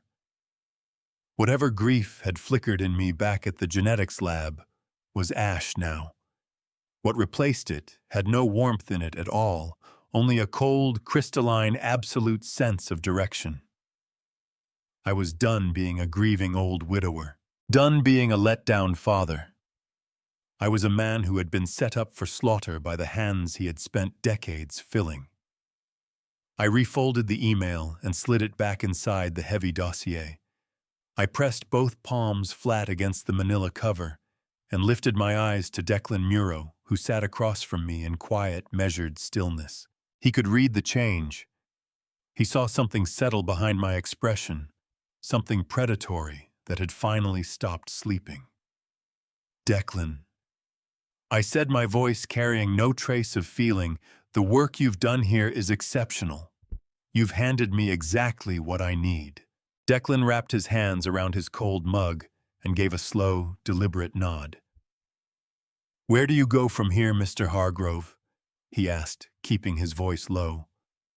I pushed myself out of the booth, tucked the dossier under my arm, and fastened my wool overcoat. Home, I said. I am going home, Declan. I will sit my devoted son and his loyal wife down in my study, and I will give them the performance they have been waiting for, the old man hollowed out, ready to fold. I will hand them just enough slack to tie the knot around their own necks. I made the drive back alone, the dossier riding heavy on the seat beside me. Street lamps swept past the windows, pulling shadows back and forth across the leather. My thoughts were locked down, ordered, every layer of what I had just learned sealed behind a wall of cold purpose. Anger would come. The grief for the son I had believed in, for the grandson, who was never real, that would come too. But not yet. First, I had to construct something airtight, a performance so seamless that Serena and Clifford would never glimpse the blade already positioned above them. Gravel popped under the tires as I swung into the driveway. Every window dark, the house exactly as I had left it. I went directly to my study without pausing. The dossier went into the hidden biometric safe under my desk, locked away beside the encrypted drive carrying proof of their embezzlement. Then I took my burner phone and dialed Clifford. 2 rings, and he picked up, voice wound tight, the anxiety underneath his careful concern, barely contained after 2 days of silence from me. Dad, he said, quick and urgent. Are you all right? I have been trying to reach you for 2 days. I drew a long, unsteady breath, letting a thin tremor bleed into it. I coughed softly, bracing one hand against the solid walnut desk. "I am sorry, Clifford." I breathed, shaping the words into something fragile and spent. "I have just been so incredibly tired. The grief, it is catching up with me now. It feels like the water is over my head." I let the quiet sit on the line a beat longer than necessary, letting him picture the man I wanted him to see, hollowed out, surrendered, no longer dangerous. "I think you and Serena ought to come tonight. I have made a decision about the succession agreement." A sharp breath pulled through the phone. "Of course, Dad." Clifford answered, every rough edge in his voice suddenly smoothed over. "We will be right there. Don't give it another thought." The next hour I spent constructing a scene. I pulled the overhead lights down low until the room sat in something close to shadow. I set Audrey's framed photograph square in the middle of the desk, her smiling face angled toward the door, so it would be the very first thing either of them registered. I loosened my collar, ruffled my gray hair to make it look unkempt, and let my spine curve forward under invisible weight. This was the man who had assembled a $15 million logistics empire on will and nerve alone. Tonight, he was going to disappear. In his place, a crumbling, beaten old widower who had buckled at last beneath his own sorrow. When the brass bell finally sounded at the front door, I did not hurry. Each step down the grand staircase was measured and slow, one hand trailing the banister. Clifford and Serena waited on the stone porch in dark, tasteful clothes, their expressions tuned to the precise frequency of concerned grief. "Dad," Clifford murmured, moving inside and pulling me into a stiff, brief embrace. Serena came in behind him, her smile careful and sympathetic except for the eyes. Nothing in those eyes was sympathetic. We moved through to the study. I lowered myself into the leather chair and let my frame sag, both hands lying open on the desk surface, fingers trembling just enough to notice. Clifford and Serena settled into the chairs across from me. I fixed my gaze on Audrey's photograph and let the silence between us stretch until it became its own presence. I summoned a single real tear drawn from the genuine wound of losing her and let it trace a slow line down my face. "You were right, Serena," I finally said, the crack in my voice precisely where I needed it. "I cannot keep going. Without Audrey, this place is a mausoleum. The company, the decisions, the weight of all of it, I have nothing left to give." I raised my eyes and found hers empty, exhausted, defeated to the bone. "I am worn through. All I want now is quiet. To sit with what I remember." Serena could barely hold the mask in place. She straightened in her chair, satisfaction flooding off her in waves, the smirk she was fighting to suppress, pulling at the corners of her mouth. "Oh, Gerald," she said, her voice honeyed and soft with practiced tenderness. "We understand. Truly. Grief carves a person out. You have given everything to this family and this company for so many years. The time has come to step aside and let us shoulder it. You have earned your rest." Clifford nodded beside her, leaning across and settling his hand over my trembling fingers in a gesture of performed devotion. "We are here for you, Dad. Every bit of it, we will handle it. You need never worry about Hargrove Logistics again. We will protect the legacy you and Mom built." The sheer nerve of those words spoken, while his hand covered mine, drove a shaft of cold fury straight through me. He was pledging to protect something he had already auctioned off. He was invoking his mother's name, the same mother whose final days he had used as cover for industrial-scale theft. I swallowed what was rising in my throat and made myself nod, holding the mask of total surrender in place. "Draw up the final papers," I said, letting my voice thin out into something exhausted and beaten. "Have the lawyers prepare the emergency handover documents. I will sign everything across to Braden title held inside the family trust exactly as you requested. You and Clifford can run the day-to-day. I just need it finished quickly. I want this weight off me before the week is out." Serena's eyes went wide, naked, hunger flooding her face before she could compose herself. The snare was closing on schedule, exactly the way she had engineered it. She pitched forward in her chair, manicured fingers pressing into the edge of my walnut conference table. "We will have the documents drawn up and ready for your signature by Friday morning's board meeting," she said, her voice straining against its own excitement. "We can execute the transfer in front of the full executive committee. A clean, orderly handover." Clifford smiled a pale, feeble expression, the relief of a coward who had just been told his sentence was commuted. "Thank you, Dad. This is the right call. We will make you proud, I promise you that." I kept them there another 20 minutes, absorbing their performance of concern, listening to them map out the company's future in careful, reassuring terms. They spoke about gradual operational adjustments and thoughtful transitions. They said nothing about the $4.5 million crater they had punched through the employee pension fund. They were so thoroughly convinced of their own cleverness, so certain they had outmaneuvered a grief-addled old man, that they never registered the absolute stillness coiled just beneath my trembling surface. They believed they were watching a weakened king relinquish his crown. They had no idea they were seated across from the man already laying out the instruments. At last they rose to go, keen to race back and formalize their treachery on paper. I walked them to the front door at my shuffling, diminished pace. Clifford embraced me again, murmuring hollow assurances about family and support. Serena offered a clipped, perfunctory hug, her mind visibly already sprinting toward Friday. I stood on the stone porch and watched them descend the steps, fold themselves into their gleaming SUV paid for in full by my decades of labor, and pull away. The red taillights shrank down the darkened street and disappeared around the bend. The moment they were gone, so was the old man. I drew myself up to full height, shoulders back, spine straight and unbending as iron. The tremor left my hands without a trace.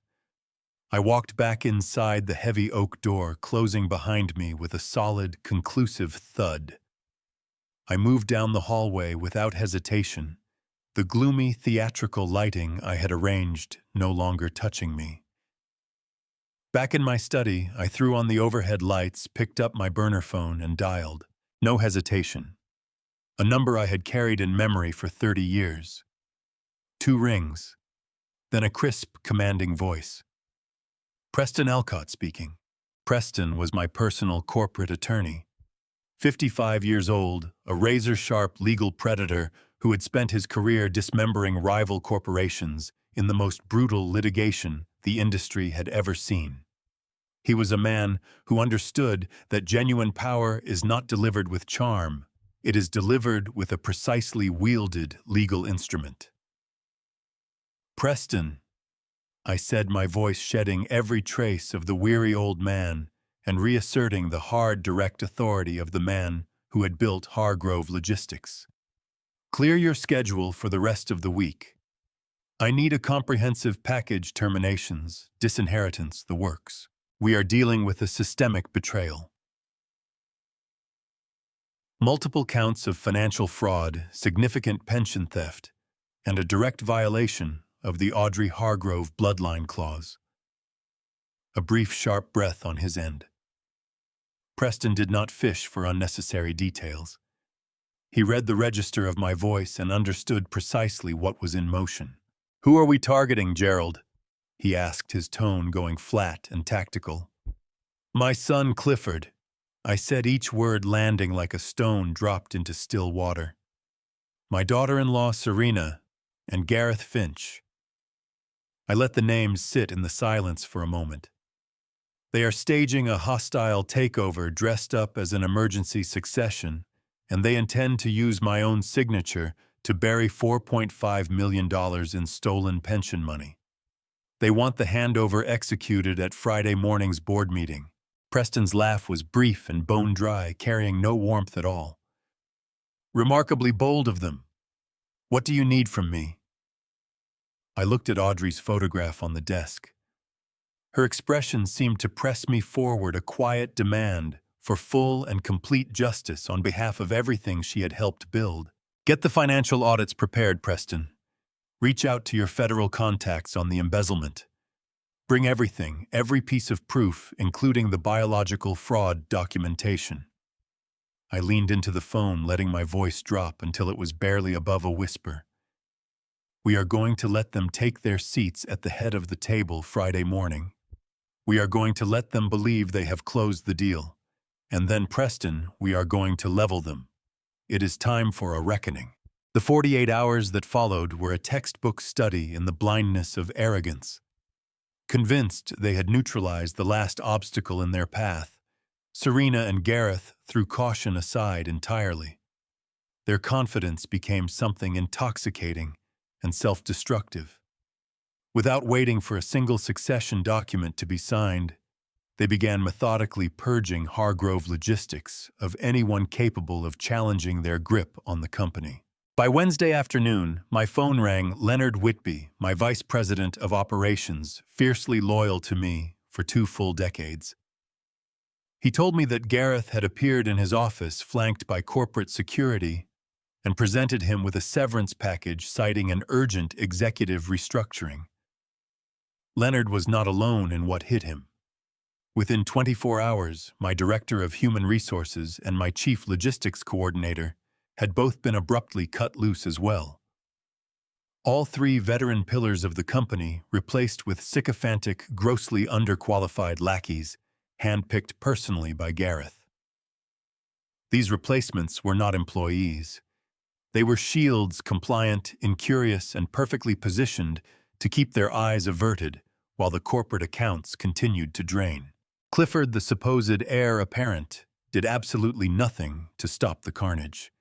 He sat in his pristine corner office and signed the termination authorizations his wife slid across his desk without asking a single question. I told Leonard to accept the severance, quietly clear out his things without making a scene, and take a few days away. I told him in a tone that left no interpretation available that he would be back in his rightful chair by Monday morning. He believed me without reservation and walked out of that building with his head high. I spent Thursday morning drifting through the corridors of my own company like a ghost. The sorrowful, fading founder making his last slow circuit of a place that no longer belonged to him. That was the role. I played it with full commitment, letting the staff absorb the image that the rumor mill was already circulating. Shortly before noon, I made my way to my private corner office. The door stood open. 2 interior designers with digital measuring tapes were working the room. Serena stood at the center of it, gesturing at the dark wood paneling and issuing instructions to have it painted over in cold, clinical white. She was already laying plans for imported Italian furniture, erasing, in an afternoon, what those walls had taken 30 years to accumulate. I paused in the doorway and watched her flick a dismissive hand toward the solid oak desk near the bay windows. That desk was not furniture. It was the exact spot where Audrey and I had sat together 30 years ago, drinking cheap, sparkling wine from plastic cups after signing our very first $1 million freight contract. We had wept that night, both of us finally understanding that the brutal, exhausting years of building something from nothing had secured a real future for our family. Serena glanced over and caught me in the doorway. She gave me a brief, condescending smile and told me not to concern myself, assuring me that her people would carefully box up my personal belongings later that evening. I thanked her for her great consideration, nodded once, and turned away. There was no anger in me as I walked away from that hollowed-out room. Only a deep, cold, almost pleasurable sense of anticipation. Because while Serena was busy choosing fabric swatches for her stolen office, Preston Alcott and I were already moving through channels she could not see and would never reach in time. We had converted my home study into a fortified, encrypted war room. Preston moved with the cold, lethal efficiency of an apex predator who has already scented blood. He used a hardened, encrypted server to open a direct line to Special Agent Grady, a highly decorated veteran of the FBI's white-collar crime division, a man Preston had butted heads with in court on more than one occasion, yet one who shared his uncompromising respect for ironclad evidence. We handed over the digital key to the invisible back door I had built into the Hargrove logistics servers. We gave the federal agents complete, unrestricted access to the entire labyrinth of financial rot. They spent Wednesday night and all of Thursday following the digital paper trail we had so carefully illuminated.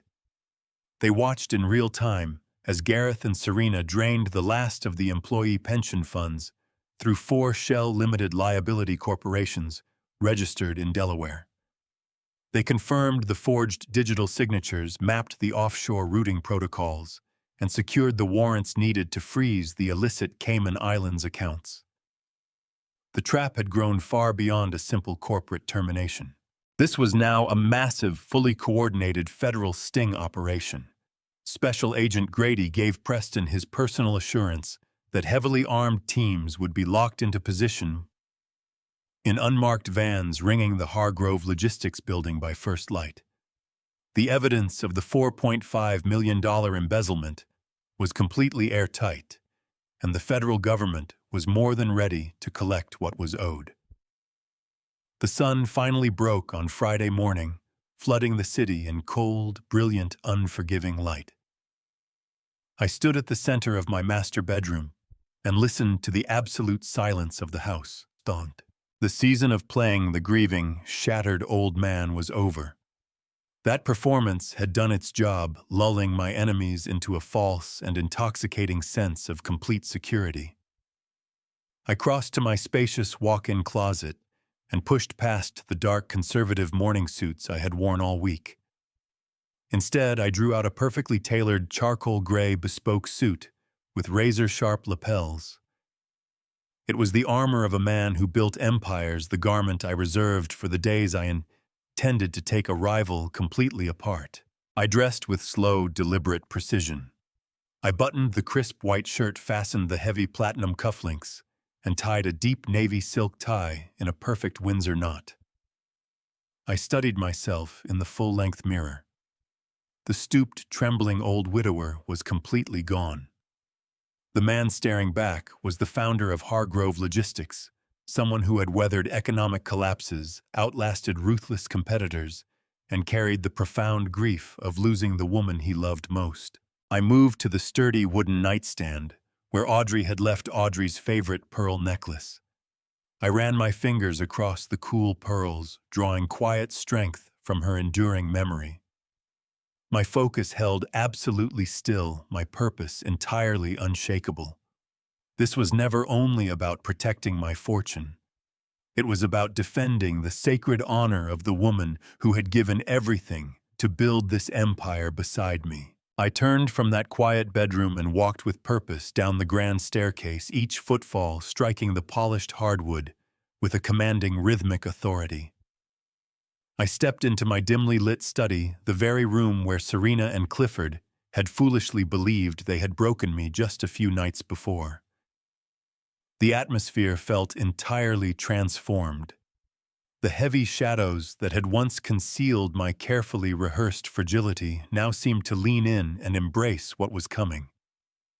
I reached into the hidden compartment of my heavy oak desk and pulled out the thick, tamper-proof envelope, the one containing the genetics report from the laboratory in White Plains. That crisp white document held the absolute scientific truth about Braden and his parentage, the ultimate weapon that would permanently sever their unearned claim on everything I had built. I folded it carefully and slipped it into the inner breast pocket of my suit jacket, pressing it flat against my chest. I fastened my heavy silver watch to my wrist and checked the time. Exactly 7 in the morning.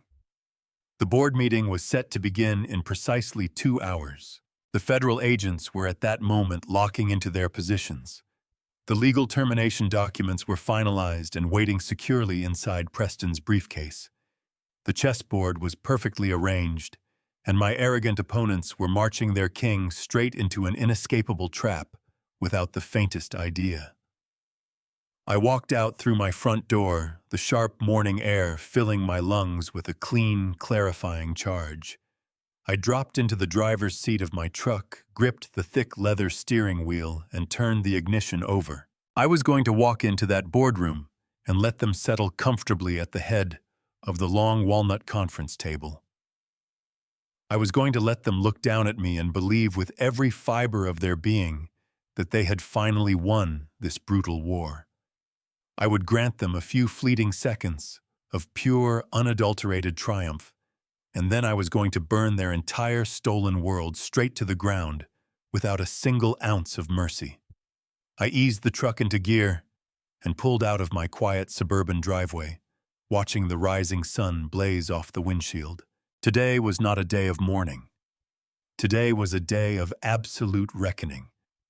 The wicked had enjoyed their brief, reckless reign. Now the true master was coming. The drive to corporate headquarters passed in a blur of familiar streets and morning traffic, my mind locked entirely on the execution that awaited. I pulled into my designated space, stepped out into the cool morning air, and walked through the sliding glass doors of Hargrove Logistics, posture straight, the fine fabric of my bespoke suit settling flawlessly across my shoulders. The security guards and front desk staff who had spent 2 days watching me shuffle through these halls like a beaten, hollow old man stared at me in open disbelief. The fragile, trembling old widower was completely gone. I moved with confidence toward the private executive elevator, my hard leather shoes clicking a steady rhythm against the polished marble floor. Every step was a deliberate strike against the false reality my enemies had so carefully constructed. I pressed the top floor button and watched the numbers climb, carrying me toward the absolute climax of this brutal corporate war. The heavy doors of the main boardroom were shut when I arrived. I did not knock. I pushed them open and walked in. The room was packed. Serena had staged an impressive theatrical audience for her grand moment of triumph. She occupied the head of the long, polished conference table, seated in the exact leather chair that had been mine for 3 decades. Immediately to her right sat my son Clifford, looking pale and visibly sweating beneath his expensive designer suit. To her left sat Gareth Finch, the chief financial officer, wearing a smug, victorious grin that turned my stomach. Beside Gareth sat 18-year-old Braden, scrolling absently on his smartphone, entirely oblivious to the criminal conspiracy churning around him. The remainder of the table was filled with the sycophantic new executives Gareth had hurriedly installed to replace my loyal veterans. They regarded me with a blend of pity and dismissal, fully convinced they were about to witness the pathetic final surrender of a dying king. I walked steadily toward the one empty chair left at the far end of the table. I did not break eye contact with Serena once. I took my seat and laid my hands flat against the cool, polished wood.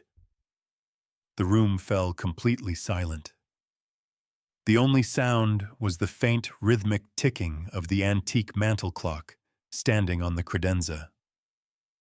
Serena leaned forward, lacing her manicured fingers together and settling her elbows on the table. She was radiating greedy, undisguised triumph. She gestured to one of the new executives who scrambled to push a thick manila folder down the length of the table. It traveled smoothly across the polished surface and came to rest directly in front of me. Resting on top of the legal paperwork was a heavy silver pen. "This is the final emergency handover and succession agreement," Serena announced, her voice carrying easily through the silent boardroom. The tone was sharp, commanding, stripped entirely of the syrupy false sympathy she had performed in my study just nights before.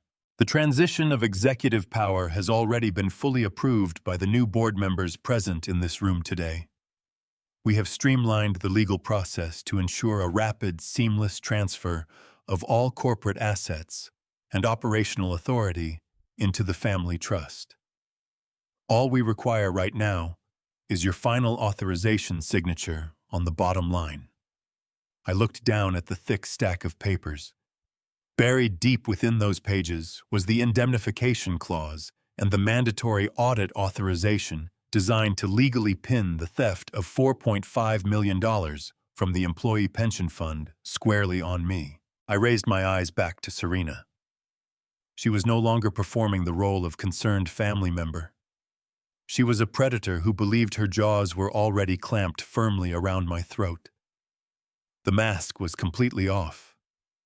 She leaned back in my leather chair, a cruel, mocking smile spreading slowly across her face. "Now that the old woman is gone," Serena said, her voice laced with pure venom and unmistakable malice, "you will put the company in my son's name and fend for yourself. You are completely done here, Gerald. It is our turn now."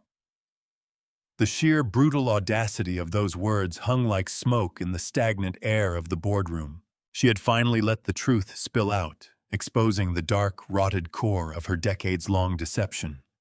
The new executives shifted uncomfortably in their seats, unsettled by her naked cruelty, yet they held their tongues fiercely loyal to their new corrupt paymasters. Gareth Finch chuckled under his breath, straightening his silk tie with a gesture of pure arrogance.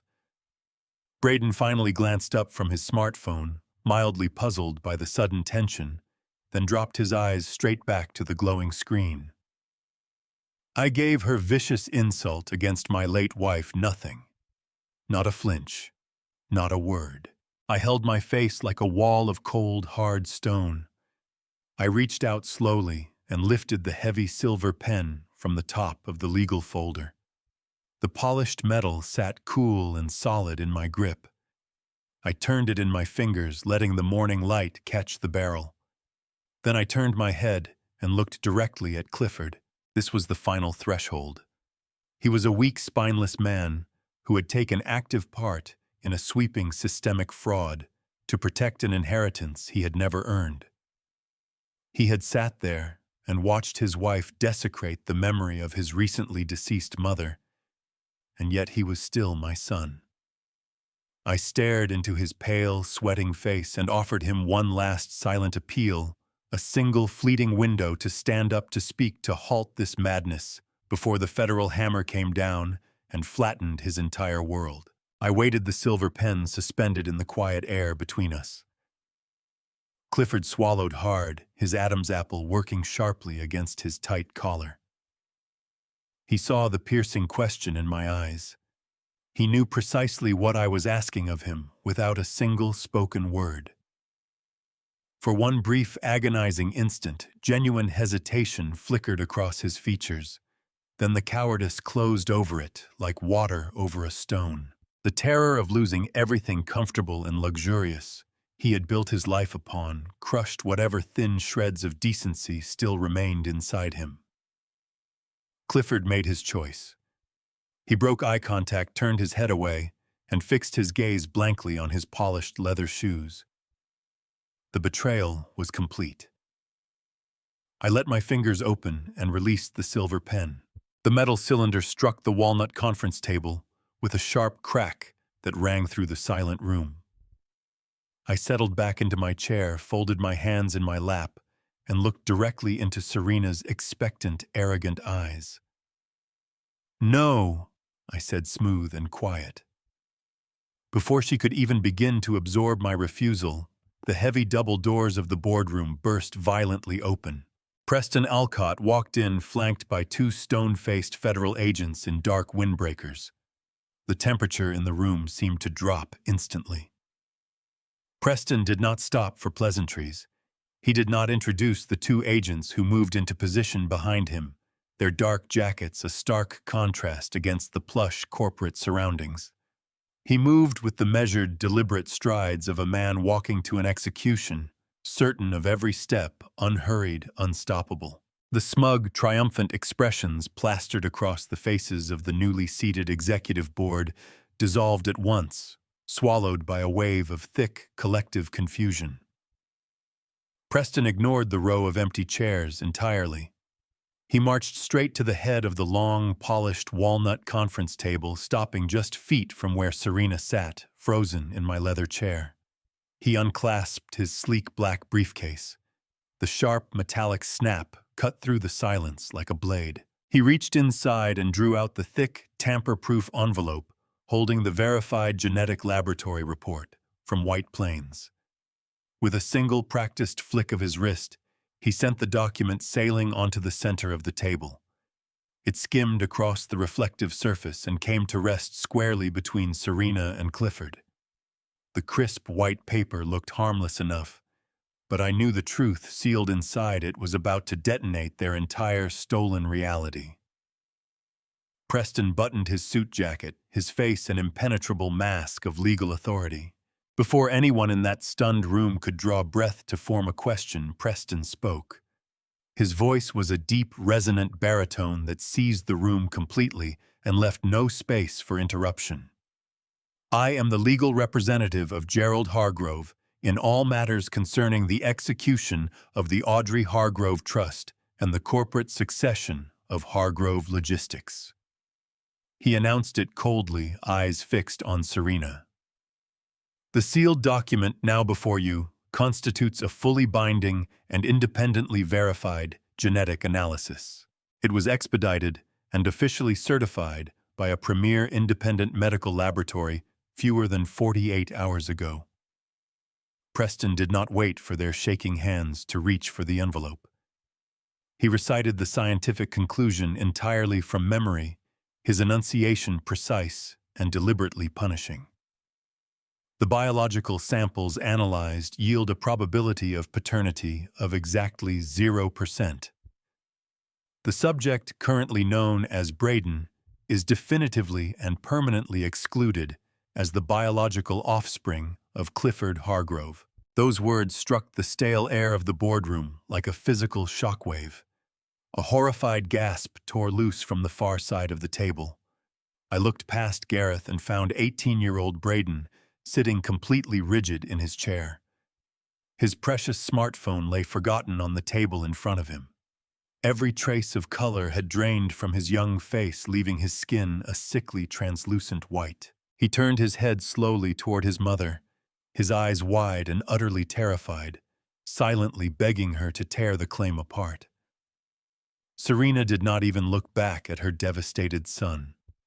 The confident, beautiful smirk she had worn moments ago had shattered into a mask of raw, undeniable panic. The ruthless predator who had just ordered me to fend for myself was gone, replaced by a cornered, desperate animal. Her mouth opened and closed without sound, her perfectly manicured hands trembling above the stark white envelope as though she couldn't bring herself to touch it. She knew she was caught, but her calculating mind was still clawing frantically for some miraculous escape from the inescapable trap that had been laid for her. Right beside her, Gareth Finch felt the full, crushing weight of his new reality settle onto him at once. The smug satisfaction was wiped clean off his sweating face.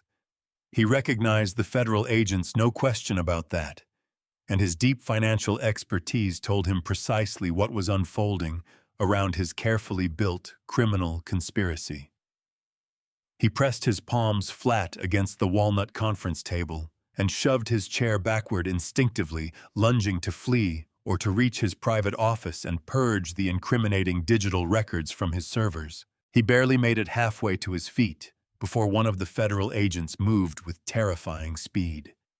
The agent stepped forward and brought a massive iron hand down hard onto Gareth's shoulder, driving the corrupt CFO back into his seat. "Do not attempt to stand up, sir," the agent said, his voice a low, gravelly, and dangerous threat that left no doubt about the consequences of disobedience. Preston Alcott did not so much as glance in Gareth's direction. He kept his cold, unyielding gaze locked entirely on Serena. Under the strict and legally binding stipulations established by the late Audrey Hargrove, he continued, his voice cutting effortlessly through the rising panic flooding the room. The legal transfer of any corporate assets, executive authority, or financial holdings is strictly and permanently bound to the direct, verifiable biological heirs of the Hargrove bloodline. There are no exceptions, no loopholes to exploit, no alternative readings of this foundational family trust. Preston stepped closer to the table's edge, leaning forward slightly, so that what came next landed with the full, inescapable weight of the American legal system behind it. Because you have actively and maliciously engaged in a systemic biological fraud designed to present this young man as a legitimate bloodline heir, the emergency succession agreement currently on this table is null and void. The entire corporate transfer is legally terminated, effective immediately. You have no legal standing in this company. You hold no executive authority, and you have no valid claim to a single penny of the Hargrove family fortune. You are stripped of all corporate and familial power right here, right now. The legal checkmate Preston had executed was absolute, flawless, and magnificently unforgiving. The silence that followed his declaration was suffocating. Clifford shot up from his chair like a man who had just grabbed a live wire. His pale face arranged itself into a mask of theatrical outrage, his voice climbing high with a performance of personal betrayal. He jabbed a trembling finger at his terrified wife, eyes stretched wide with manufactured disbelief. "How could you do this to me, Serena?" he cried out frantically. "You made me raise another man's son. You used me to maliciously steal from my own family." He was desperate for the federal agents and for me to accept him as an innocent man, entirely ignorant of the fraud. He swung toward me, both hands raised in a pitiful gesture of surrender, fake tears rising in his cowardly eyes. But I reached down and unlatched the heavy brass buckles of my briefcase. I was nowhere near finished with him. I pulled back the leather flap, and the snap of those buckles rang sharply through the boardroom. Clifford was still on his feet across from me, hands aloft, in that theatrical pantomime of innocent devastation. He squeezed his eyes shut and forced miserable tears down his pale cheeks. He was waiting for me to reach out to him. He was waiting for his grieving father to cross the room and pull the poor deceived son into an embrace. I did not move. Instead, I reached into the interior of my briefcase and retrieved the heavy manila dossier that Declan Muro had handed me inside that dingy roadside diner in Hunts Point. I drew the highlighted document from the top of the stack, the printed email from exactly 10 years ago, the irrefutable digital record of his complete moral collapse. I did not hand it to him gently. I drew my arm back and threw it squarely at his chest. The paper struck his designer suit and fluttered down onto the walnut conference table, coming to rest right beside the damning genetic report. "Do not dare play the victim with me," I said, my voice dropping to a low, gravelly whisper that carried to every corner of the room. "You are a coward. You knew you were completely sterile. You have known that for 10 long years, and you sold your own mother's sacred honor for a pathetic monthly paycheck." Clifford looked down at the highlighted page lying on the wood. His counterfeit tears stopped dead, dried up, as if a faucet had been wrenched shut. He recognized the dense black text. He recognized his own private email address printed at the top of the page. Whatever blood remained in his face drained away entirely, leaving his skin a flat, ashen gray. Preston Alcott, never one to let a dramatic legal moment go unexploited, leaned forward and tapped the document with a steady finger.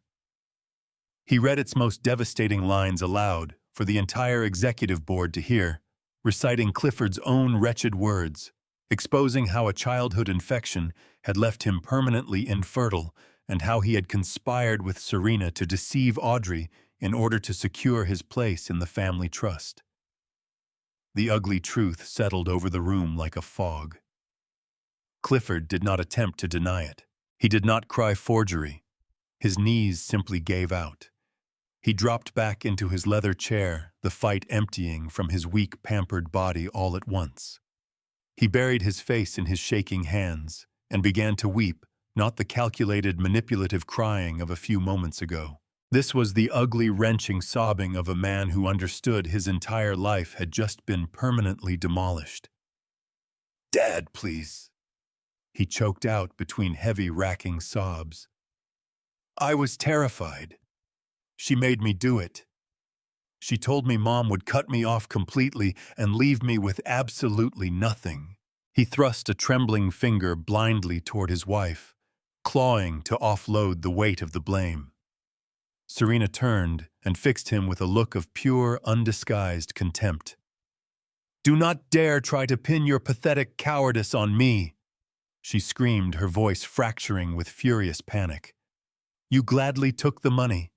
You happily lived in the giant mansion and drove the luxury cars. You are a weak, miserable excuse for a man who could not even give me a child." She tore her gaze away from her weeping husband and aimed it like a weapon at Gareth Finch, still pinned to his chair by the federal agent behind him. "This was supposed to be flawless, Gareth," she shrieked, her perfectly styled hair falling in wild strands around her face. "You promised me the digital trail was completely buried. You promised me the old man would never look closely enough to find the offshore routing numbers." Gareth snarled right back at her, his polished, arrogant exterior blown apart. "Do not put this entirely on me, you greedy sociopath," he shouted over the erupting chaos. "You were the one who demanded we accelerate the timeline. You were the one who pushed to drain the pension fund dry, while his wife lay dying in the hospice center because you could not wait to buy that ridiculous property in the Hamptons." The unholy alliance they had so painstakingly built over 19 years unraveled into a venomous, shrieking wreck in a matter of seconds. They were no longer the polished corporate predators who had smugly plotted my ruin just days before.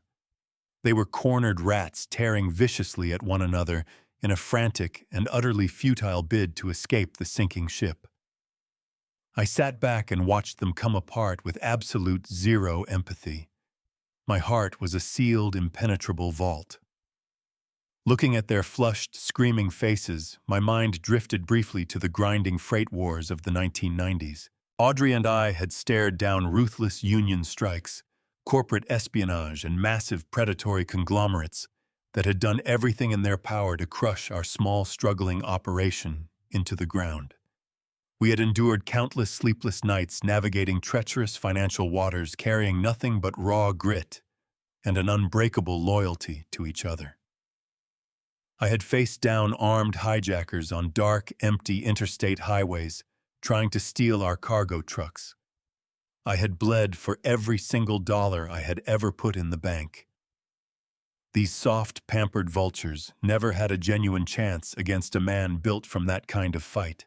They believed corporate warfare meant wearing expensive suits and forging digital signatures from the comfort of an air-conditioned corner office.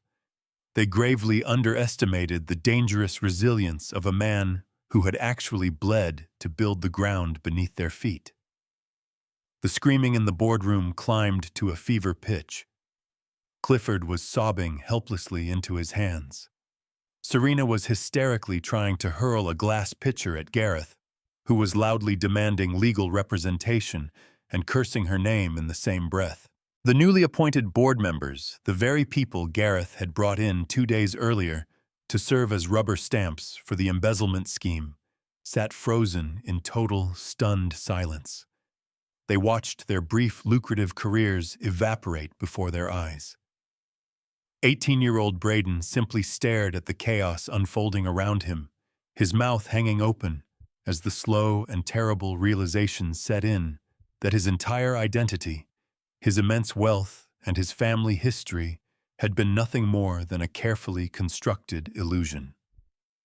I did not feel a single ounce of pity for any of them. The destruction of the lie they had built was a necessary cleansing. I looked toward the head of the table and gave a single nod. The federal agents stepped forward, handcuffs catching the light. "Gareth Finch, Serena Voss," the lead agent announced, his commanding voice cutting through the room and silencing it completely. You are under arrest for federal wire fraud and the criminal embezzlement of $4.5 million from the Hargrove Logistics Employee Pension Fund. You have the right to remain silent. The harsh metallic clicking of steel handcuffs ratcheting shut rang through the boardroom with sharp, final clarity. The sound sliced through the lingering chaos and delivered a sudden, undeniable reality to the predators who had planned my destruction. Serena did not go quietly. As the agent secured her wrists behind her back, she began to thrash violently against his grip. Her tailored suit twisted and wrinkled as she kicked her expensive heels wildly against the thick carpet. Every trace of composure was gone, replaced by the hysterical flailing of a spoiled child denied her ultimate prize. "You cannot do this to me," she screamed, her voice shrill and piercing. "I dedicated almost 20 years to this family. I managed your pathetic son. I gave you the illusion of a perfect legacy. I deserve half of this company.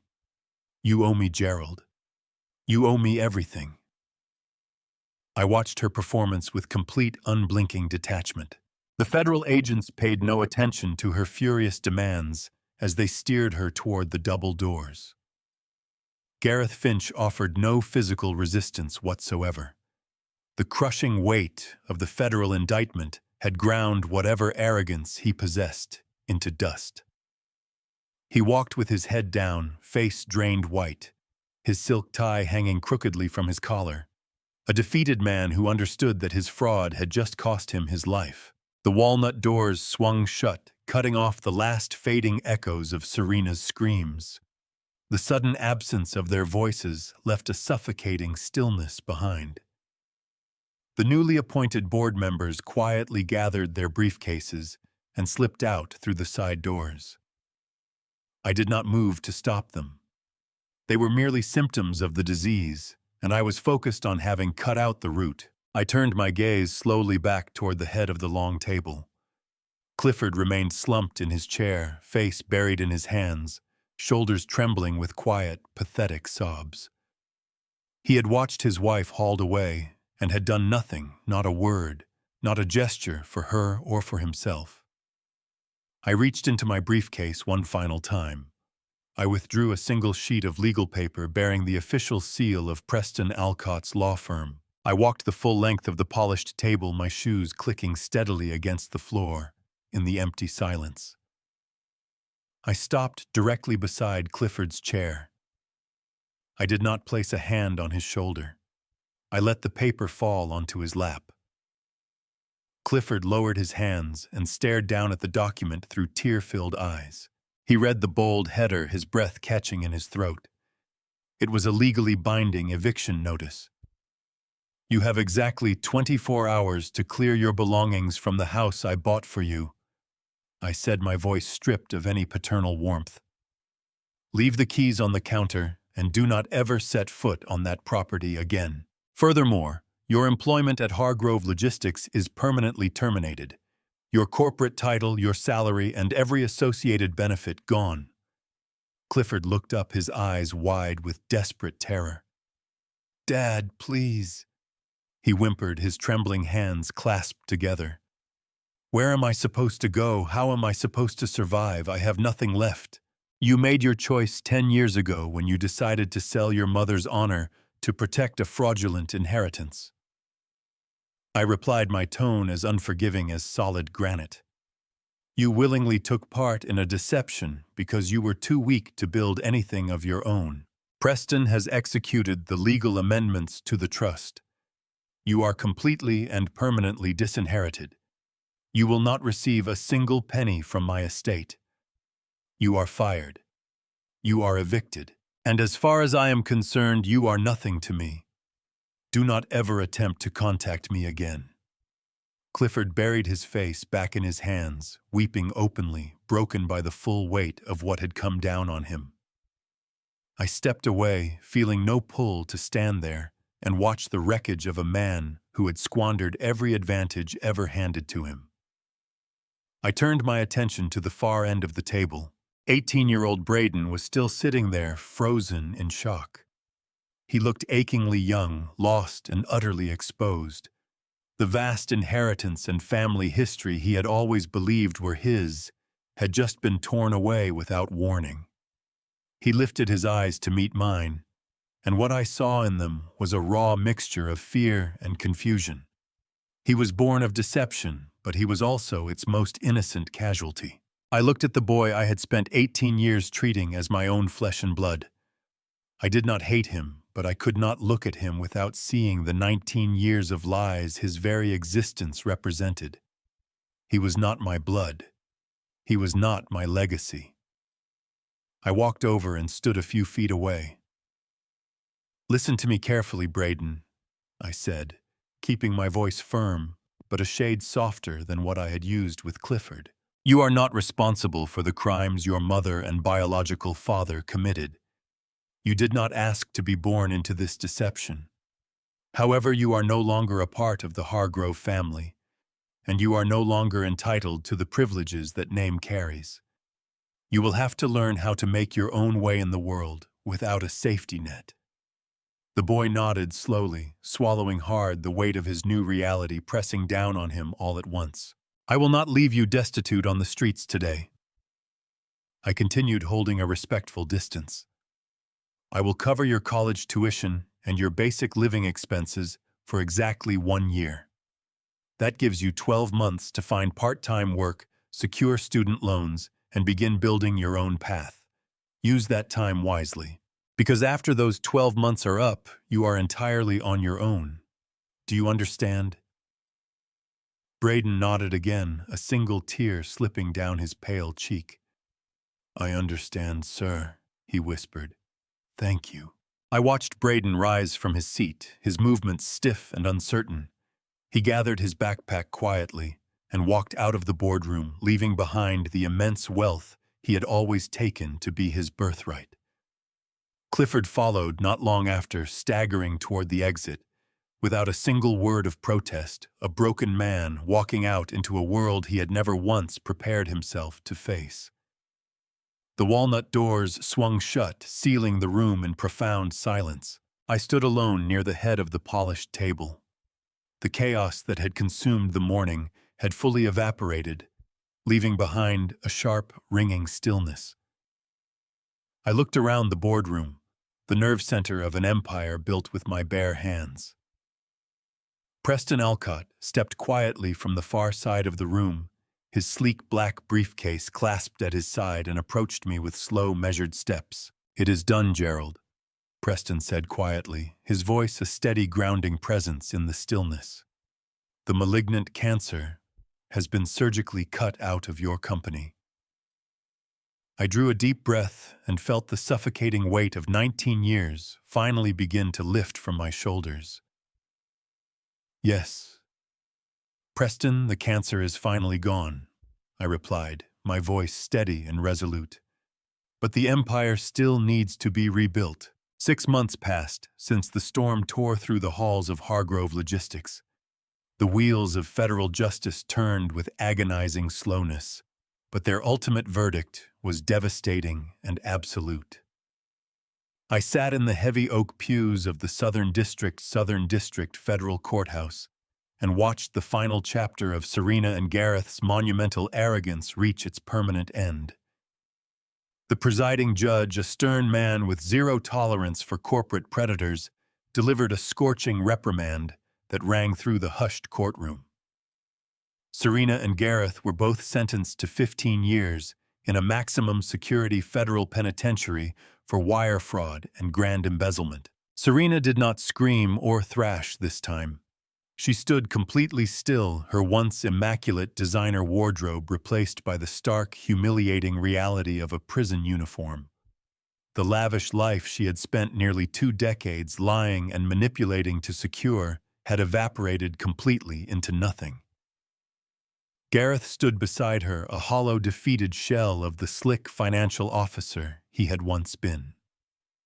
They were marched out of the courtroom in iron chains, permanently exiled from the opulent world they had tried to steal from me. My son Clifford faced a very different, yet equally crushing, kind of prison. Severed entirely from the Hargrove wealth, and stripped of the lifestyle he had grown so deeply accustomed to, he hit the hard floor of reality without anything to break the fall. I hired an independent private investigator to check on him exactly once simply to confirm the eviction and disinheritance had been fully carried out. The report was pathetic, yet entirely fitting for a man who had sold his mother's honor for a comfortable paycheck.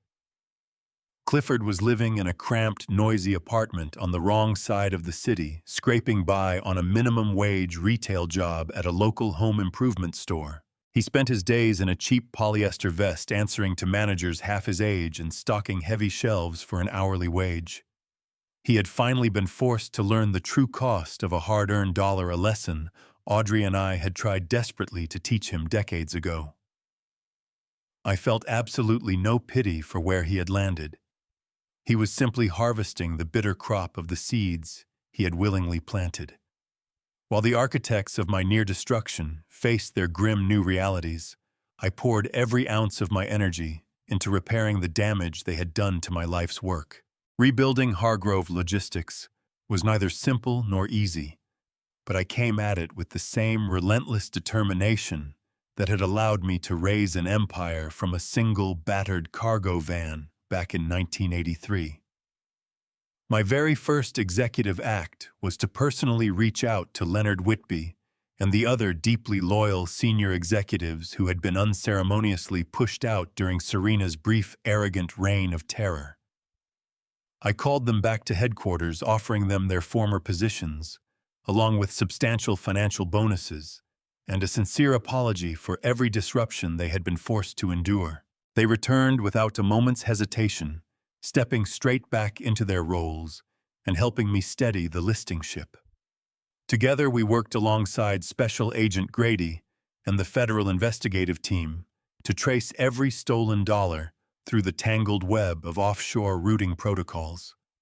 The process was painstaking and enormously complex, but Preston Alcott's legal maneuvering ensured the frozen Cayman Islands accounts were swiftly repatriated back to American soil. The $4.5 million that Gareth and Serena had maliciously siphoned away was recovered in its entirety. I personally directed the transfer of those recovered funds back into the employee pension accounts, making certain that the hard-working men and women who formed the very backbone of Hargrove Logistics would not lose a single cent of the retirement security they had earned. The morning the restoration was complete, I called a company-wide meeting, standing before hundreds of my devoted employees to assure them that the worst had passed and their futures were fully protected. Gazing out at that sea of relieved faces, I felt the crushing, suffocating darkness of the last 6 months finally begin to lift from my shoulders. The malignant cancer had been cut out completely and permanently, and the healing was progressing beautifully. True restoration of my company, however, demanded far more than rebalancing the books and bringing back loyal staff. It demanded a profound structural change to the very foundation of the Hargrove legacy. I had to ensure that the monumental greed that had poisoned my own family could never again threaten the magnificent empire Audrey and I had sacrificed everything to build. On a crisp, brilliantly clear Tuesday morning, I rode the private elevator up to the roof of Hargrove Logistics headquarters. The sprawling rooftop offered a breathtaking panoramic view of the city skyline, a vibrant living metropolis that my delivery trucks moved through every single day. The cold morning wind cut sharply against my tailored suit jacket, yet I felt a deep, radiating warmth blooming steadily inside my chest. Preston Alcott stood quietly at my side holding a thick, leather-bound portfolio containing the finalized legal documents that would permanently reshape my vast fortune. He extended the heavy silver pen toward me, and I took it without a moment's pause. I set the documents down on a small glass table we had brought up to the roof and began signing my name in smooth, deliberate strokes. I was executing a brand new, unbreakable trust agreement. 50% of my entire personal wealth and corporate holdings were transferred instantly into the newly established Audrey Hargrove Scholarship Fund. It was a sweeping philanthropic initiative designed explicitly to provide full, unrestricted university scholarships and comprehensive living stipends to brilliant, underprivileged young people who possessed the raw ambition to succeed, but not the financial means to get there. Audrey had always believed in the transformative power of education and the undeniable worth of an honest, hardworking spirit. This fund would immortalize her beautiful memory, ensuring her name stood forever as a symbol of profound generosity rather than the sickening greed of our former daughter-in-law. The remaining 50% of the company was irrevocably placed into an employee stock ownership program. The immense wealth of Hargrove Logistics would not be handed down to some entitled, ungrateful heir. It would be distributed among the dedicated truck drivers, the exhausted warehouse managers, and the loyal executives who had actually bled alongside me to build this place. They were the true custodians of my empire, and they had earned every reward their unwavering dedication could bring. I stood near the edge of that rooftop, looking out over the endless city below. Family is not defined by blood, and it is certainly not defined by a marriage certificate. It is defined by absolute, unwavering loyalty. A lone wolf might lose his mate, but he never ever loses his teeth. And so that is where this story lands, not in bitterness, but in something harder and cleaner than bitterness ever could be. I will not pretend it came without a price. Losing a son, even one who proved himself a stranger, leaves a wound that does not simply close because justice was served. What I carried out of this wasn't victory, it was clarity. I believe God has a way of peeling back the comfortable lies we tell ourselves, not to punish us, but to show us what we are actually made of. The weight of those 6 months stripped away everything that was not essential, and what remained was the truth about loyalty, about legacy, and about what a man owes to the people who actually built something alongside him. If this story taught me anything worth passing on, it is this. First, never let love blind you to evidence. When the facts speak, listen, even when listening is the hardest thing you have ever done. Second, the people who bleed for your dream every day are your real family. Blood and paperwork mean nothing without that. Third, when someone tries to bury you using your own name, the answer is not anger, it is documentation, patience, and the right people in your corner. Fourth, if you are a father who has ever felt used, discarded, or outmaneuvered by the people you loved most, know that dad revenge is not about retaliation. It is about reclaiming what was always rightfully yours, your dignity, your legacy, and your peace. If this story moved you, I want to hear your thoughts in the comments. Share it with someone who needs to hear it, a father, a friend, anyone who has ever had to fight to protect what they built. And if you haven't already, subscribe to Alpha Dad Stories so you never miss one. Thank you for listening today. Take good care of yourself, and I'll see you in the next one.